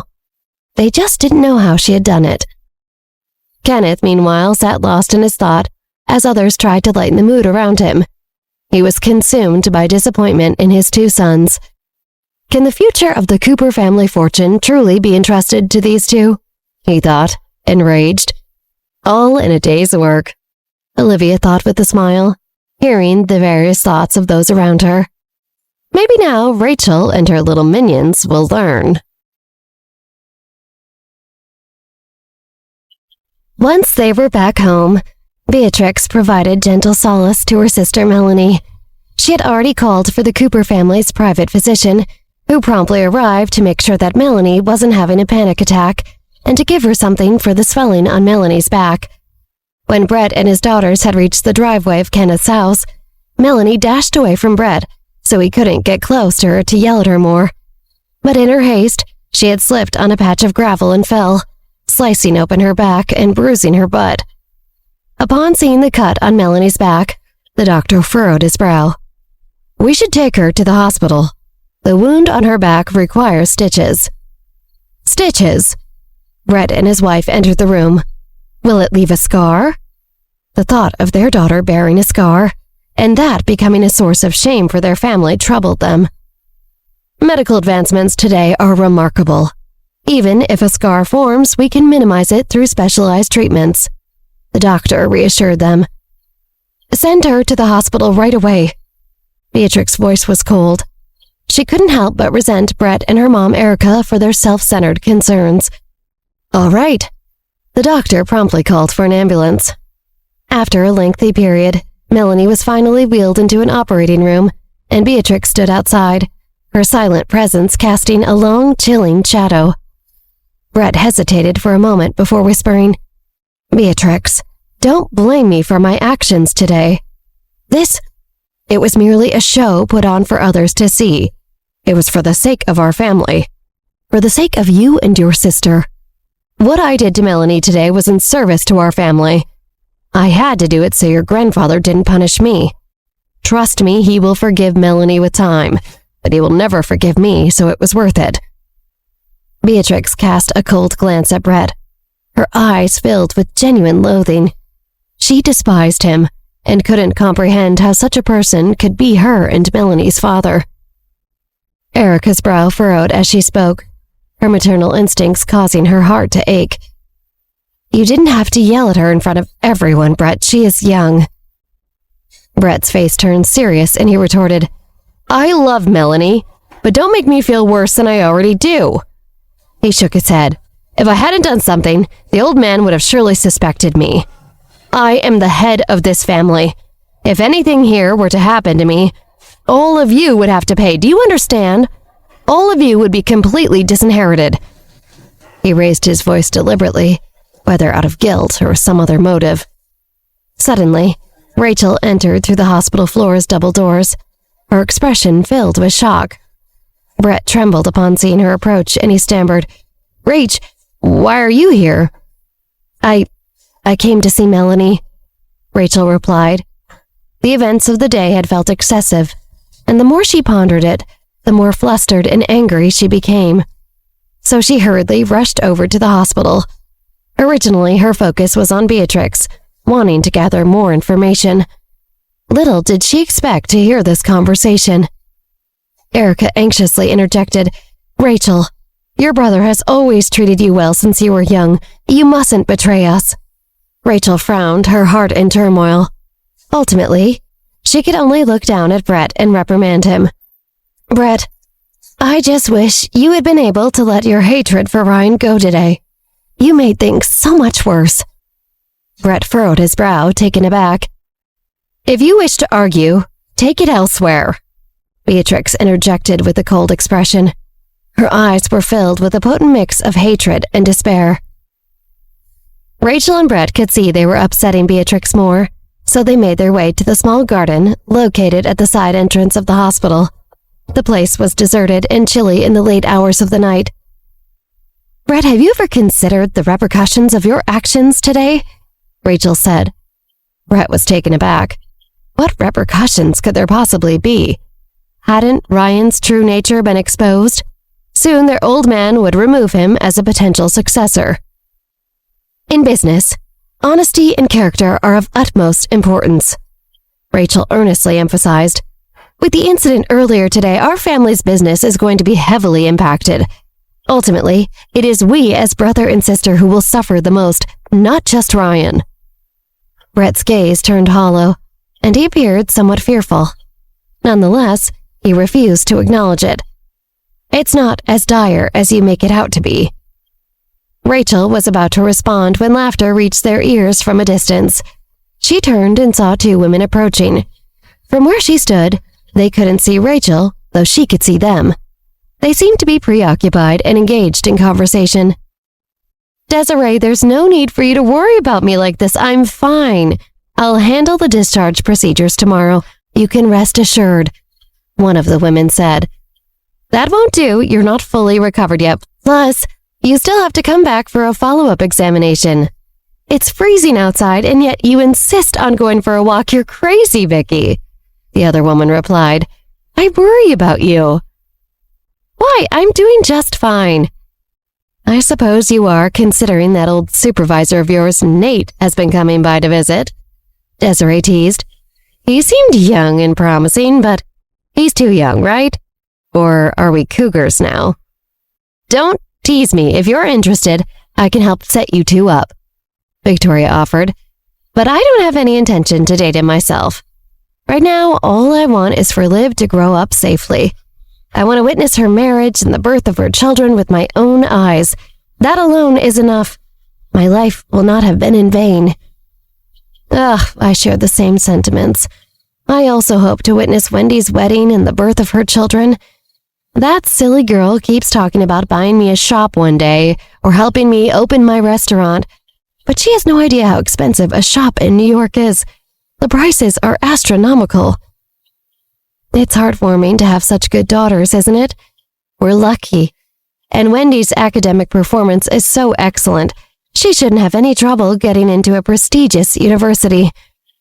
As long as she's happy, I'm happy. Desiree shrugged. Ain't that the truth? Victoria smiled. The two women passed by the pavilion where Rachel and Brett stood, climbing the stairs and disappearing at the hospital entrance. Rachel stood frozen in place. The winter wind felt bone-chilling, intensifying the ache in her heart. It turned out that the person in the hospital, Michael's old friend who he had visited, was actually her, Victoria. Michael had gone to see her of all people, while Rachel and Monica waited for him all afternoon at the park. Michael still couldn't forget her. All these years, Rachel thought, I've devoted so much to the Johnson family, to Michael. But the sight I just witnessed seemed to mock all my efforts, ridiculing me for wasting her energy.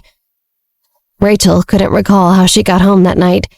She didn't remember leaving the hospital, or getting into her driver's car, or being driven home. She just found herself lying in bed, wearing her pajamas. The man she had loved for so long was already asleep beside her. Gazing at his face in the moonlight, Rachel traced his features with her eyes. He was the man she had fought so hard to keep. The man who had, all this time, never loved her. She reached out and wrapped her arms around Michael's waist, closing her eyes. She wouldn't let him go, no matter what. She had sacrificed too much. She refused to give in. This man, she would never release him. Ugh. Michael, roused from sleep, felt uncomfortable. He freed himself from Rachel's embrace, turned around, and dozed off again, facing away from her. Rachel sat up, staring at Michael's back. She gritted her teeth and got out of bed, her bare feet touching the floor. She grabbed her phone and left the room. Standing by the corridor window, bathed in moonlight, she dialed a number she never thought she would call again. After a few rings, a mature, deep voice came from the other end. Hello? It's me. Rachel's voice trembled slightly. I know. The man's voice responded, slow and deep, like a gentle spring breeze. I want you to come back. Rachel got straight to the point, and bring my son back. There was a brief silence on the other end of the line. After about 10 seconds, a sigh escaped the man's lips. Understood. I will bring Edward back. Thank you, Rachel replied. Ending the call, Rachel lifted her gaze to the moon, her expression filled with longing. She vaguely remembered that her first encounter with Michael had been under this same moonlight. She had seen him first, and she had fallen in love with him first. Why? Was it because the Cooper family lacked the influence of Victoria's family at the time? Was that why Victoria, not her, had been set up for the blind date with Michael? Jealousy transformed into hatred within Rachel's gaze. She clenched her teeth. Now Victoria no longer had the backing of the Park family. Yet Rachel still had the support of the Cooper family. She possessed her own trump cards, her own trusted subordinates. She refused to believe that she was inferior to Victoria. I have never been inferior to Victoria. Not in the past, not now, and not in the future. Michael belongs to me, and I will firmly hold on to him for the rest of our lives. She would live, and he would live. If she were to die, she would make sure he died with her. Michael is mine.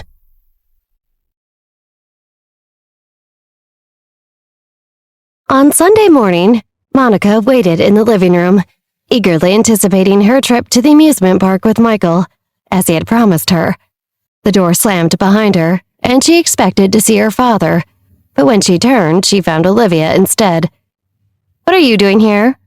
Monica said, casting a hostile gaze before deliberately coughing and placing her prepared small backpack on the table.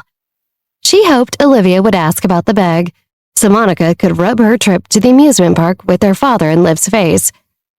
Olivia read Monica's mind and deliberately chose not to ask about the bag.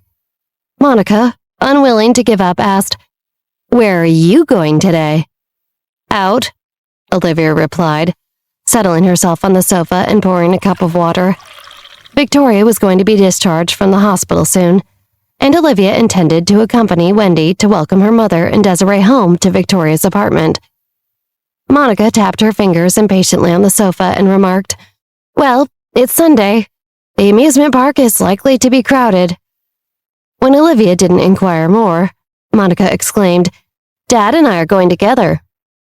Monica narrowed her eyes when she didn't even get a tiny reaction out of Olivia. This is too easy, Olivia thought, when she could see how frustrated she was making her half-sister. She held back a smile.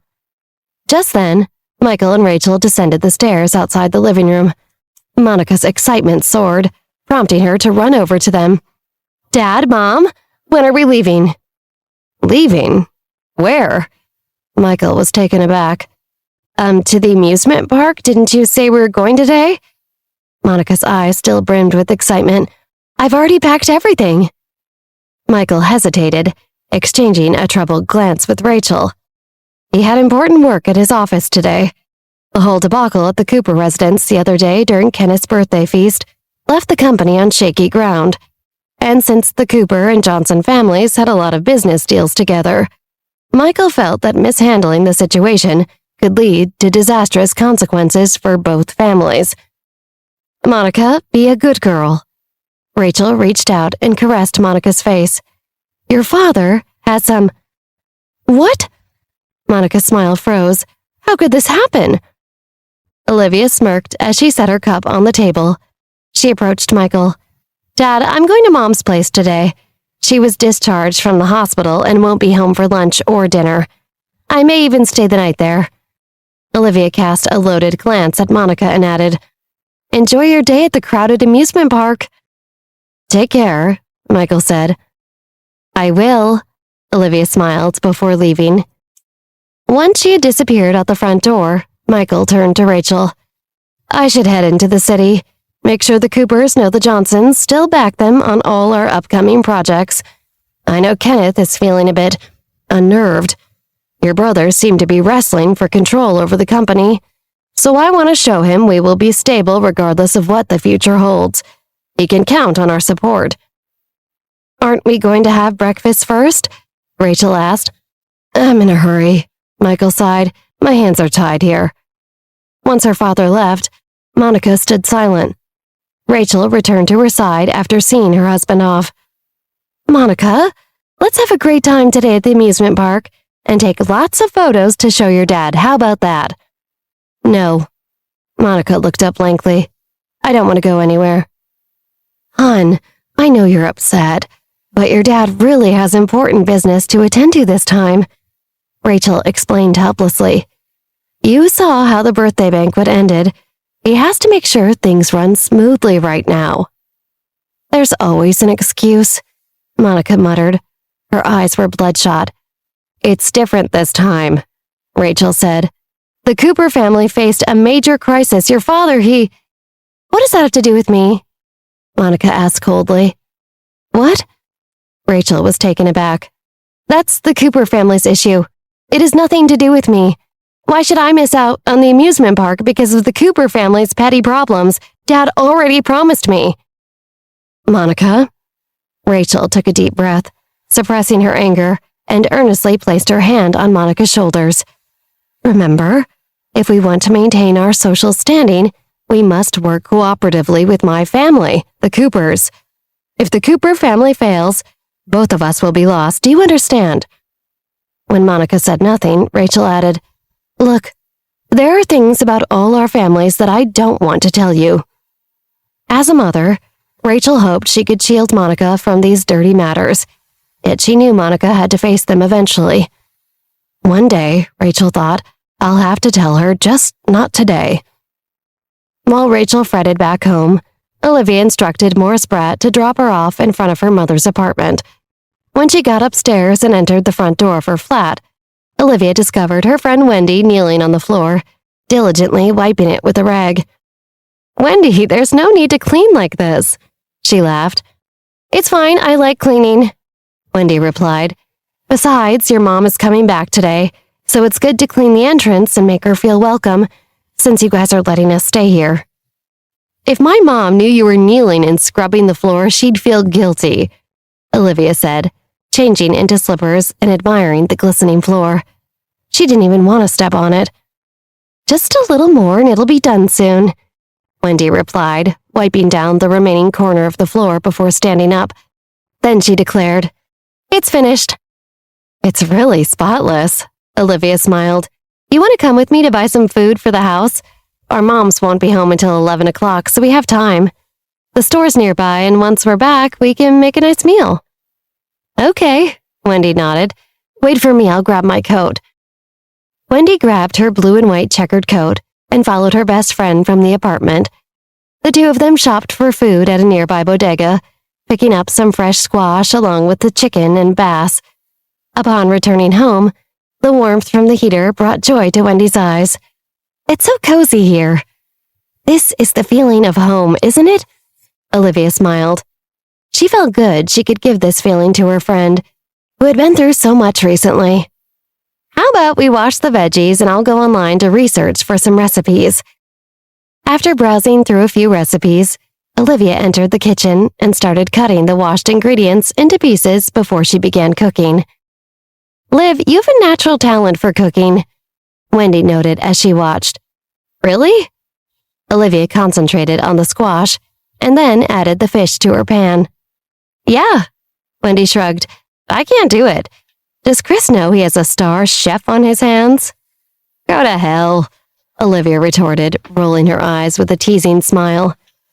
Wendy laughed and continued watching Olivia prepare their meal. The sound of keys unlocking the door interrupted them a few minutes later. Olivia smiled. "That must be our moms returning. Quickly, help me bring the dishes to the dining table. They're basically done." "Sure thing," Wendy responded, taking action. As the door opened, a delightful fragrance wafted out. Desiree's eyes lit up, and Victoria laughed. "Oh, what delicious food are you cooking? The aroma is incredible." "A welcome home lunch," Olivia beamed. "It's so good to be home," The warm and familiar feeling made Victoria incredibly comfortable. Wash your hands quickly and let's eat. Olivia and Wendy took Victoria's bag of medication from Desiree and urged her and Victoria to sit. Okay. Both of them washed their hands and sat at the dining table. The food was fragrant and delicious, and Desiree couldn't help but glance at Olivia from the corner of her eye. So good, she said. Wendy wore a blissful expression. Mom, Liv is truly gifted at this, right? Maybe you should take her as your apprentice. Wouldn't that be great? Hey, that's a great idea, Victoria agreed. Desiree considered it. Olivia's exceptional talent was evident from the 2 times she had cooked. She possessed remarkable culinary skills. And beyond that, Olivia had not only helped Wendy recover what was stolen from their awful landlady, but she had also taken care of Wendy. Desiree felt immense gratitude towards Olivia. She was about to agree to teaching Olivia more about cooking when Olivia waved her hand. No need, really, Olivia smiled. It would be too much trouble for Desiree. As long as you don't plan to move away and you let us have you stay here until you find a new place, I'll be more than happy. She still worried that Desiree might not want to stay here. After all, it hadn't been easy to convince her to come here to begin with. Now they were just waiting for Desiree's approval to officially move in. Well, Desiree did in fact intend to leave Victoria's as soon as possible. After all, this was Victoria's home. And while Victoria and her daughter had willingly taken them in for a few days, Desiree didn't want to overstay her welcome. She intended to find her own place as soon as Victoria fully recovered. Reading Desiree's thoughts, Olivia said, Desiree, I'm so glad you guys are staying here. It's so close to school, it'll be so convenient for Wendy. I mean, gosh, high school's already so exhausting.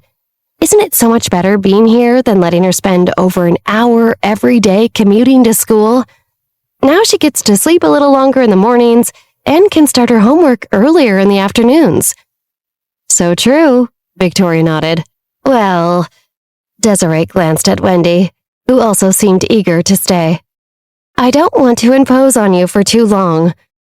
You aren't imposing at all, Victoria smiled. Liv and Wendy have known each other since childhood. Because of them, we've been good friends over the years too. I'd be so honored if you stayed here for as long as you needed. Victoria assured her, this is what friends do for each other. In fact, if it would make you feel better, how about this? Since I adore Wendy, if you don't mind, I'll formally acknowledge her as my goddaughter. In return, you can acknowledge Olivia as your goddaughter. That way, Wendy will live with her godmother, and you won't have any objections. Now it's like we really are family. Desiree was completely speechless this time. That's so kind, she muttered. Her own family wasn't even like this. She'd never even formally picked godparents for her children, and it warmed her heart to know someone was willing to look after her own daughter if something happened to her. Fine, she said finally. But at least let me pay for the utilities while I'm here, so that I'm contributing. Deal, Victoria smiled. Desiree took off the silver bracelet from her wrist and said, Liv, I want you to know that we consider ourselves lucky that you're so kind to my Wendy. This is a bracelet I've cherished, and I want you to have it, as a token of my appreciation. I can't accept this. Olivia was stunned. Silver can ward off evil, Desiree explained as she placed the bracelet on Olivia's wrist. I've given one to Wendy before as well. Well, if we're going to exchange gifts, I'll need to give something to Wendy as well. Victoria laughed, enjoying this. It's like we're making our own impromptu goddaughter naming ceremony, she jested. Victoria rose and went to fetch the box. As she brought it back, Olivia glanced at it and felt a sense of familiarity with the box. Victoria opened the box and took out a jade pendant. Victoria placed the dime-sized pendant around Wendy's neck. This jade pendant is something I've owned for years, but I think it'd look darling on you. I'll treasure it, Wendy nodded happily, her hands caressing the pendant. Eyeing the jade pendant, Olivia's expression darkened, and her mind suddenly flooded with memories from her past life. In her previous life, Victoria gifted Olivia this precious jade pendant on Liv's 18th birthday. However, shortly after receiving it, an acquaintance borrowed it, claiming to need it for some social event like a gallery opening or something. Reluctantly, Olivia agreed, but reminded the person repeatedly to take good care of it. Unfortunately, the pendant was lost, and Olivia had been devastated, crying in despair. Seeing Olivia's somber expression, Wendy was taken aback. "Liv, is something bothering you? Should I return the pendant? Did you want it?" Olivia quickly shook her head, regaining her composure. No, it's nothing. I was just lost in thought for a moment." Wendy was curious and asked, "What were you thinking about?"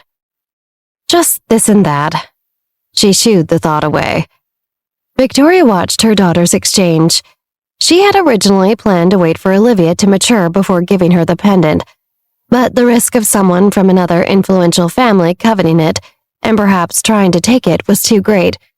Therefore, she felt it would be safer to keep it with Wendy and later reveal the pendant's secret to Olivia. "One day, I'll tell Olivia all about my family and all their secrets." She knew she couldn't yet, though. She didn't want to see her daughter become enemies with Michael and his daughter. It was the last thing she wanted. Olivia saw her mother's thoughts and chose not to press her right now. "As long as you plan to tell me everything one day," Olivia thought, "I'll just try to show you how mature I am, so you tell me sooner rather than later." But, Olivia wondered, why doesn't my mom want me to be enemies with Monica? Is there something I don't know about her? Why is being enemies the last thing my mom wants? Olivia considered this for a moment. Maybe she would have to put Monica's name further down her revenge list. I shouldn't hurt her yet, Olivia thought, until at least I know why my mom wants me to get along with her. "Let's continue eating," Desiree suggested cheerfully, interrupting Olivia's thoughts. "I got carried away talking and the food is getting cold. Let's not waste Liv's efforts." Time passed swiftly once Desiree and Wendy officially moved in with Victoria, and Christmas drew closer and closer. One day at Marshall High, shortly before the holiday break, the school's campus model was going to be named, so everyone would know who would represent the school at the One World Climate Initiative Charity Gala. Pamela Cox had been eagerly anticipating this day, confident in her looks and the exquisite pictures taken of her by Danny Wilson. At school, Pamela rushed to the bulletin board to check the results of the charity's photo website sales. No, she thought, when she saw Olivia's picture was the best-selling photo in the entire competition. When Pamela continued scanning the list, her face turned increasingly sour. Her photo wasn't even among the top 5. Pamela rubbed her eyes in disbelief, unable to comprehend how such beautiful pictures had been overlooked. Her mind spiraled with conspiracy theories. She attributed her loss to unspoken rules, believing she had been unfairly treated because she didn't give gifts to teachers or other students like others probably had. Pamela's resentment festered, and she even speculated that Olivia or some other girls might have slept their way into the top 5. As people around her discussed the school's best-selling photos, Pamela's anger escalated. She felt her heart pounding, and her vision started to blur until she peeled herself away from the bulletin board and she marched to Adam's office. "Adam," she demanded, "can you provide me with the list of the people who purchased the top 5 photos in the photo competition?" She was convinced the entire thing was rigged, and this was the only way to get to the bottom of it. "The school doesn't disclose the names of buyers," Adam responded, skeptical. "All right," Pamela nodded, her gaze fixated on the folder in Adam's hands. "It's almost time for class. I'll go back to the classroom." "Very well," Adam said. Pamela ran down the hall and then waited for Adam to leave his office. When he did, she snuck back towards it. When she was about to push open the door, she heard a voice behind her. "What are you doing here?" "Ah, Mr. Dickens." Pamela was taken aback. Why did she always run into Mr. Dickens like this? "Snooping around, are you?" he asked. "Why aren't you in the classroom during class time?" Mr. Dickens examined Pamela closely. "Which class are you in?" "Mr. Dickens, it's a misunderstanding." Pamela rolled her eyes and hastened to explain. "I came after class to retrieve my wallet, but I accidentally left it in the office. I rushed back to find it and was in a hurry to return to class. Please don't get me in trouble." "You're searching for your wallet?" Mr. Dickens remained skeptical, furrowing his brow. "Which class are you in? Who is your homeroom teacher?" Pamela hesitated and decided not to disclose the information. At that moment, someone approached and said, "Mr. Dickens, the principal is calling for you in the office." "Understood." He glanced at Pamela and said, "Go back to your classroom. Don't wander during class. If I catch you again, I will send you to detention." "All right, I understand." Pamela lowered her head and pretended to reflect upon her behavior. Her eyes, fixated on the ground, harbored disdain. Mr. Dickens was an incorrigible meddler who stopped her from getting what she wanted. Returning to the classroom, Pamela's mood remained sour. She walked silently to her seat without uttering a word. She couldn't help but wonder why all the kids around her hadn't purchased her photos. Were they snobs? Or were they just idiots who didn't understand how good her pictures were? With such thoughts brewing, Pamela's gaze shifted to Francis. He hadn't said a word to her since the Cooper family banquet. Instead, he seemed engrossed in his studies, relying on Olivia and Millie to help him. Pamela had an idea. Perhaps Francis had bought numerous photos of Olivia, solely to obtain help from her and Millie in school. "That must be what it is," Pamela assured herself. "That's why he helped Olivia win, so her best friend Millie would help tutor him." An idea struck Pamela at that moment. If I can place in the top 3 of our class after our final exams, then Francis will ask me to help him with his work instead of Millie and Liv. Then he'll realize how superior I am to Olivia. This would be her triumphant redemption. Fueled by this ambition, Pamela opened her book and began studying. However, just as she delved into her work, someone outside the classroom door called, "Pamela, someone's looking for you." "Who is it?" Pamela felt a sense of unease. Who would seek her out at this time? Setting her pen aside, Pamela stood up and approached the door. As soon as she reached it, she laid eyes on a face she had hoped to avoid. The person who had come to find Pamela appeared troubled. "What do you want?" Pamela asked. What did this person, Phil Eggers, have in store for her? Was he up to no good? "I need to talk to you." Phil Eggers took a step forward. "Stop!" Pamela took a step back. "Stay where you are and just say what you need to say."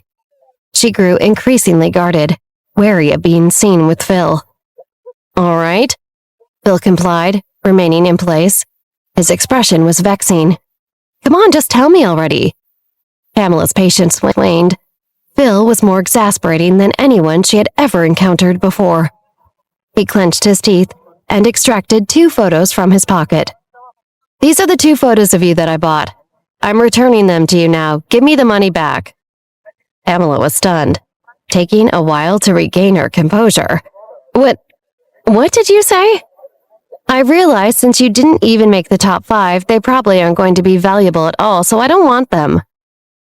Pamela stiffly shifted her gaze from Phil Eggers' oily face to the picture in his hand. She had spent so much money to capture that perfect shot. She paid the photographer extra to make sure they were good. "Hello, can I have my money back?" Phil whined. "Fine." The word was forced through Pamela's clenched teeth. Her face turned pale as she retrieved her wallet from her pocket, and she handed Phil some cash. "Here." Feeling satisfied, Phil swiftly returned Pamela's photos, took the money, and produced a few crumpled dollar bills. "Here's your change." "No need." Pamela's eyes grew cold. Her photo could only become more valuable, never discounted. This was a matter of her dignity. "Are you sure you don't want it?" Phil was taken aback. Seeing Pamela's lack of response, he mumbled to himself and stuffed the money back into his pocket. "If you say so." After pocketing the money, Phil turned to leave.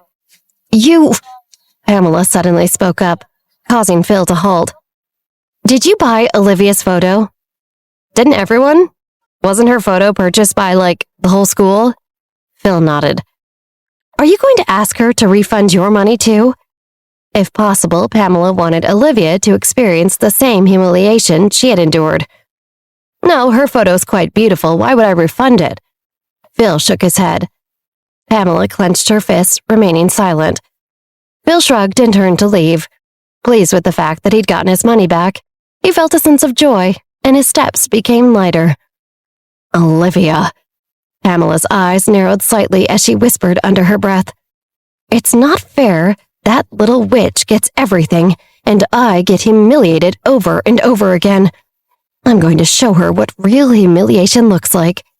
She detested Olivia. The hatred ran deep within her. She wished for Olivia to suffer a gruesome fate. Meanwhile, in the classroom, Olivia felt an inexplicable shiver run down her spine. She absent-mindedly scratched her head and sighed, busy looking around the room, as she was so lost in thought, she wasn't even thinking about jumping into anyone else's mind at that moment. Tomorrow night, she would have to attend the One World Climate Initiative Gala, since she had been chosen as the campus model after her photograph was the best-selling photo on the website. As per the rules, she was obligated to attend. She recalled that in her previous life, it was Pamela who received the honor. Her photos graced the newspapers and magazines throughout Manhattan, dominating the gossip rags for quite some time. However, Olivia had no desire to be in the spotlight now, even though it was fun to watch Pamela's plans get thwarted. Still, Liv had her revenge plans to focus on. But she sighed once more. Olivia propped her chin up with both hands, contemplating whether feigning illness would be a plausible option. But it would likely be futile. The following evening, Olivia dressed up and accompanied her principal to the One World Climate Initiative Gala. Upon arrival, she reluctantly walked the red carpet and was inundated by the constant flash of photographer lights. It was immediately overwhelming, and Olivia felt faint. Hi, a representative of the charity told Olivia. You're Marshall High's campus model, right? Be sure to smile as you walk. Reporters will be present to capture your big moment. It's a remarkable opportunity to gain fame. Ordinary people wouldn't want to miss it. That's not the opportunity I'm looking forward to, Olivia thought. No, she had set her sights on something better than fame. She rolled her eyes and headed into the gala. Here goes nothing, she thought. Olivia smiled, though she felt like she was on display. Normally, at events like this, she at least attended with her family. But it was strange being surrounded by such high society people without her family present. This seemed to be an intentional set of people, and her own family was already busy attending another charity event, so Liv was nervous. She still felt slightly out of place in front of such people, if she was being honest. Olivia took a few steps and nearly stumbled, but someone nearby promptly helped her up. Be careful, the person said. Her eyes narrowed and the familiar voice inexplicably calmed her. Chris, she said. Always. She turned.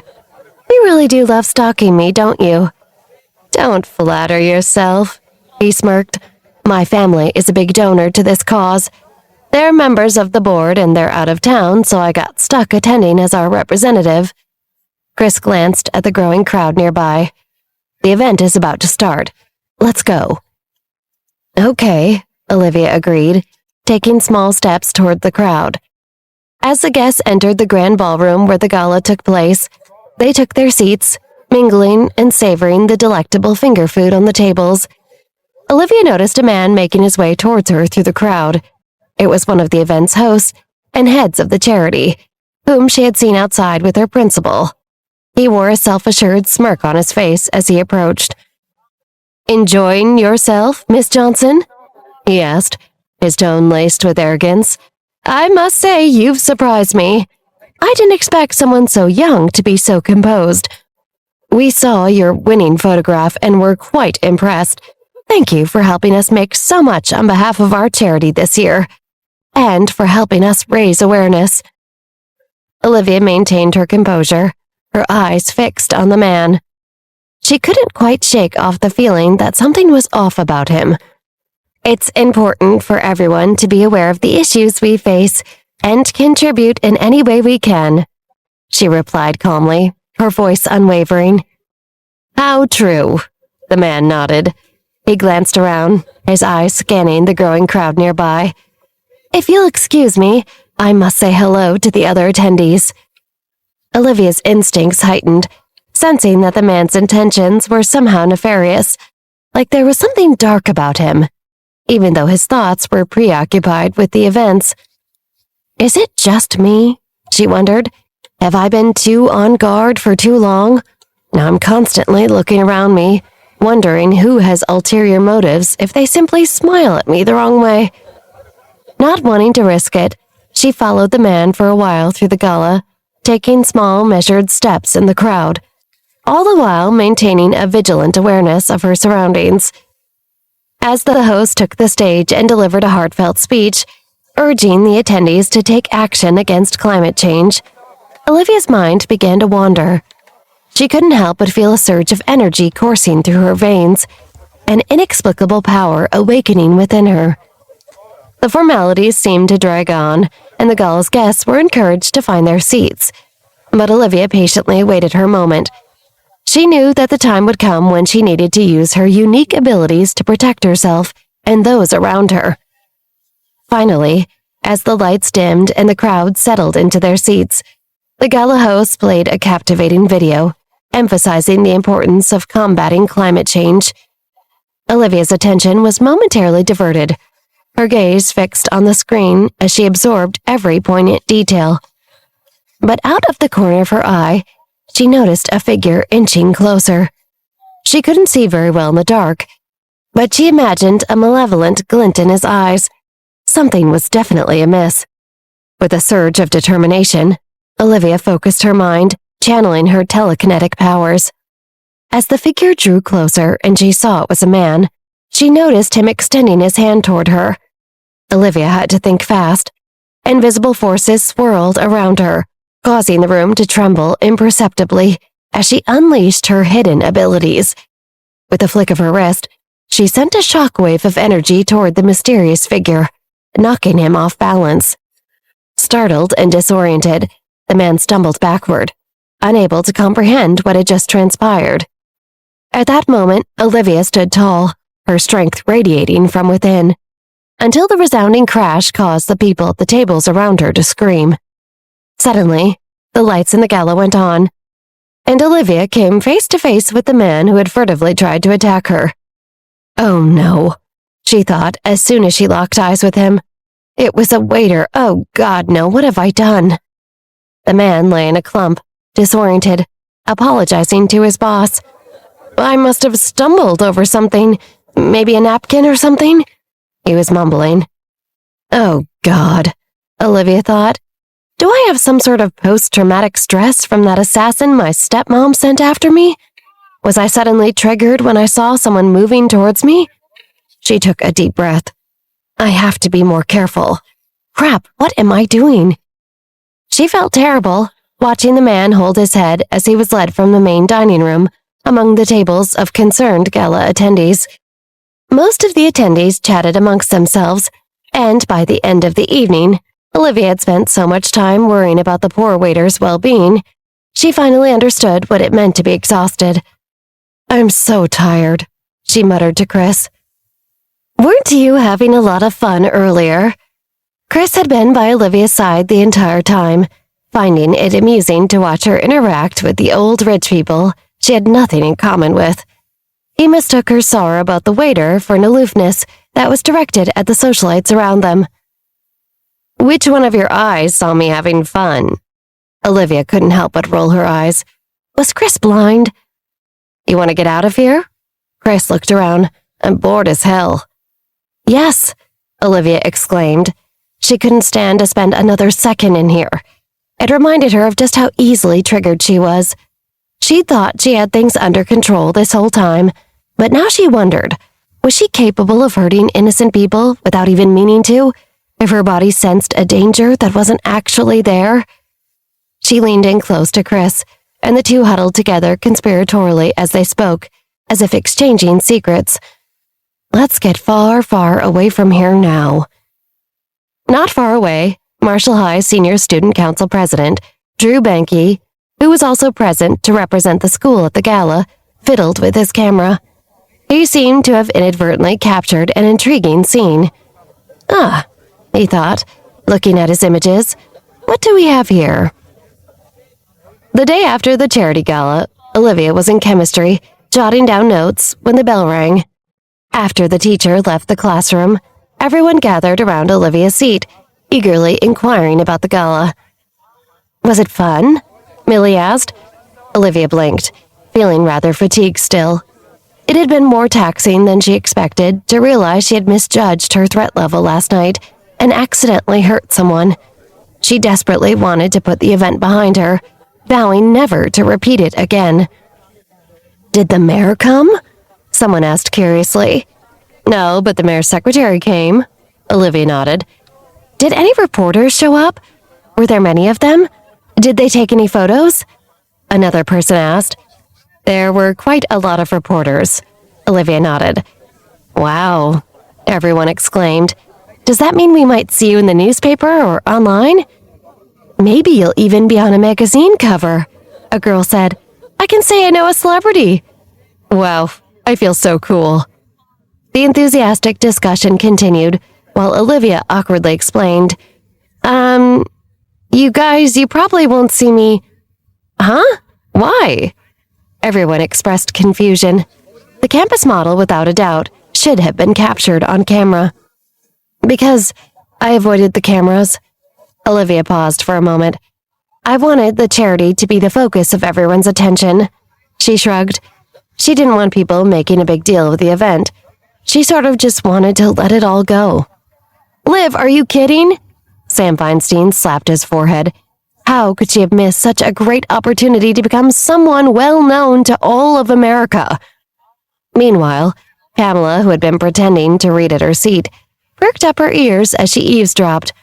When she heard Olivia's explanation, she couldn't help but roll her eyes.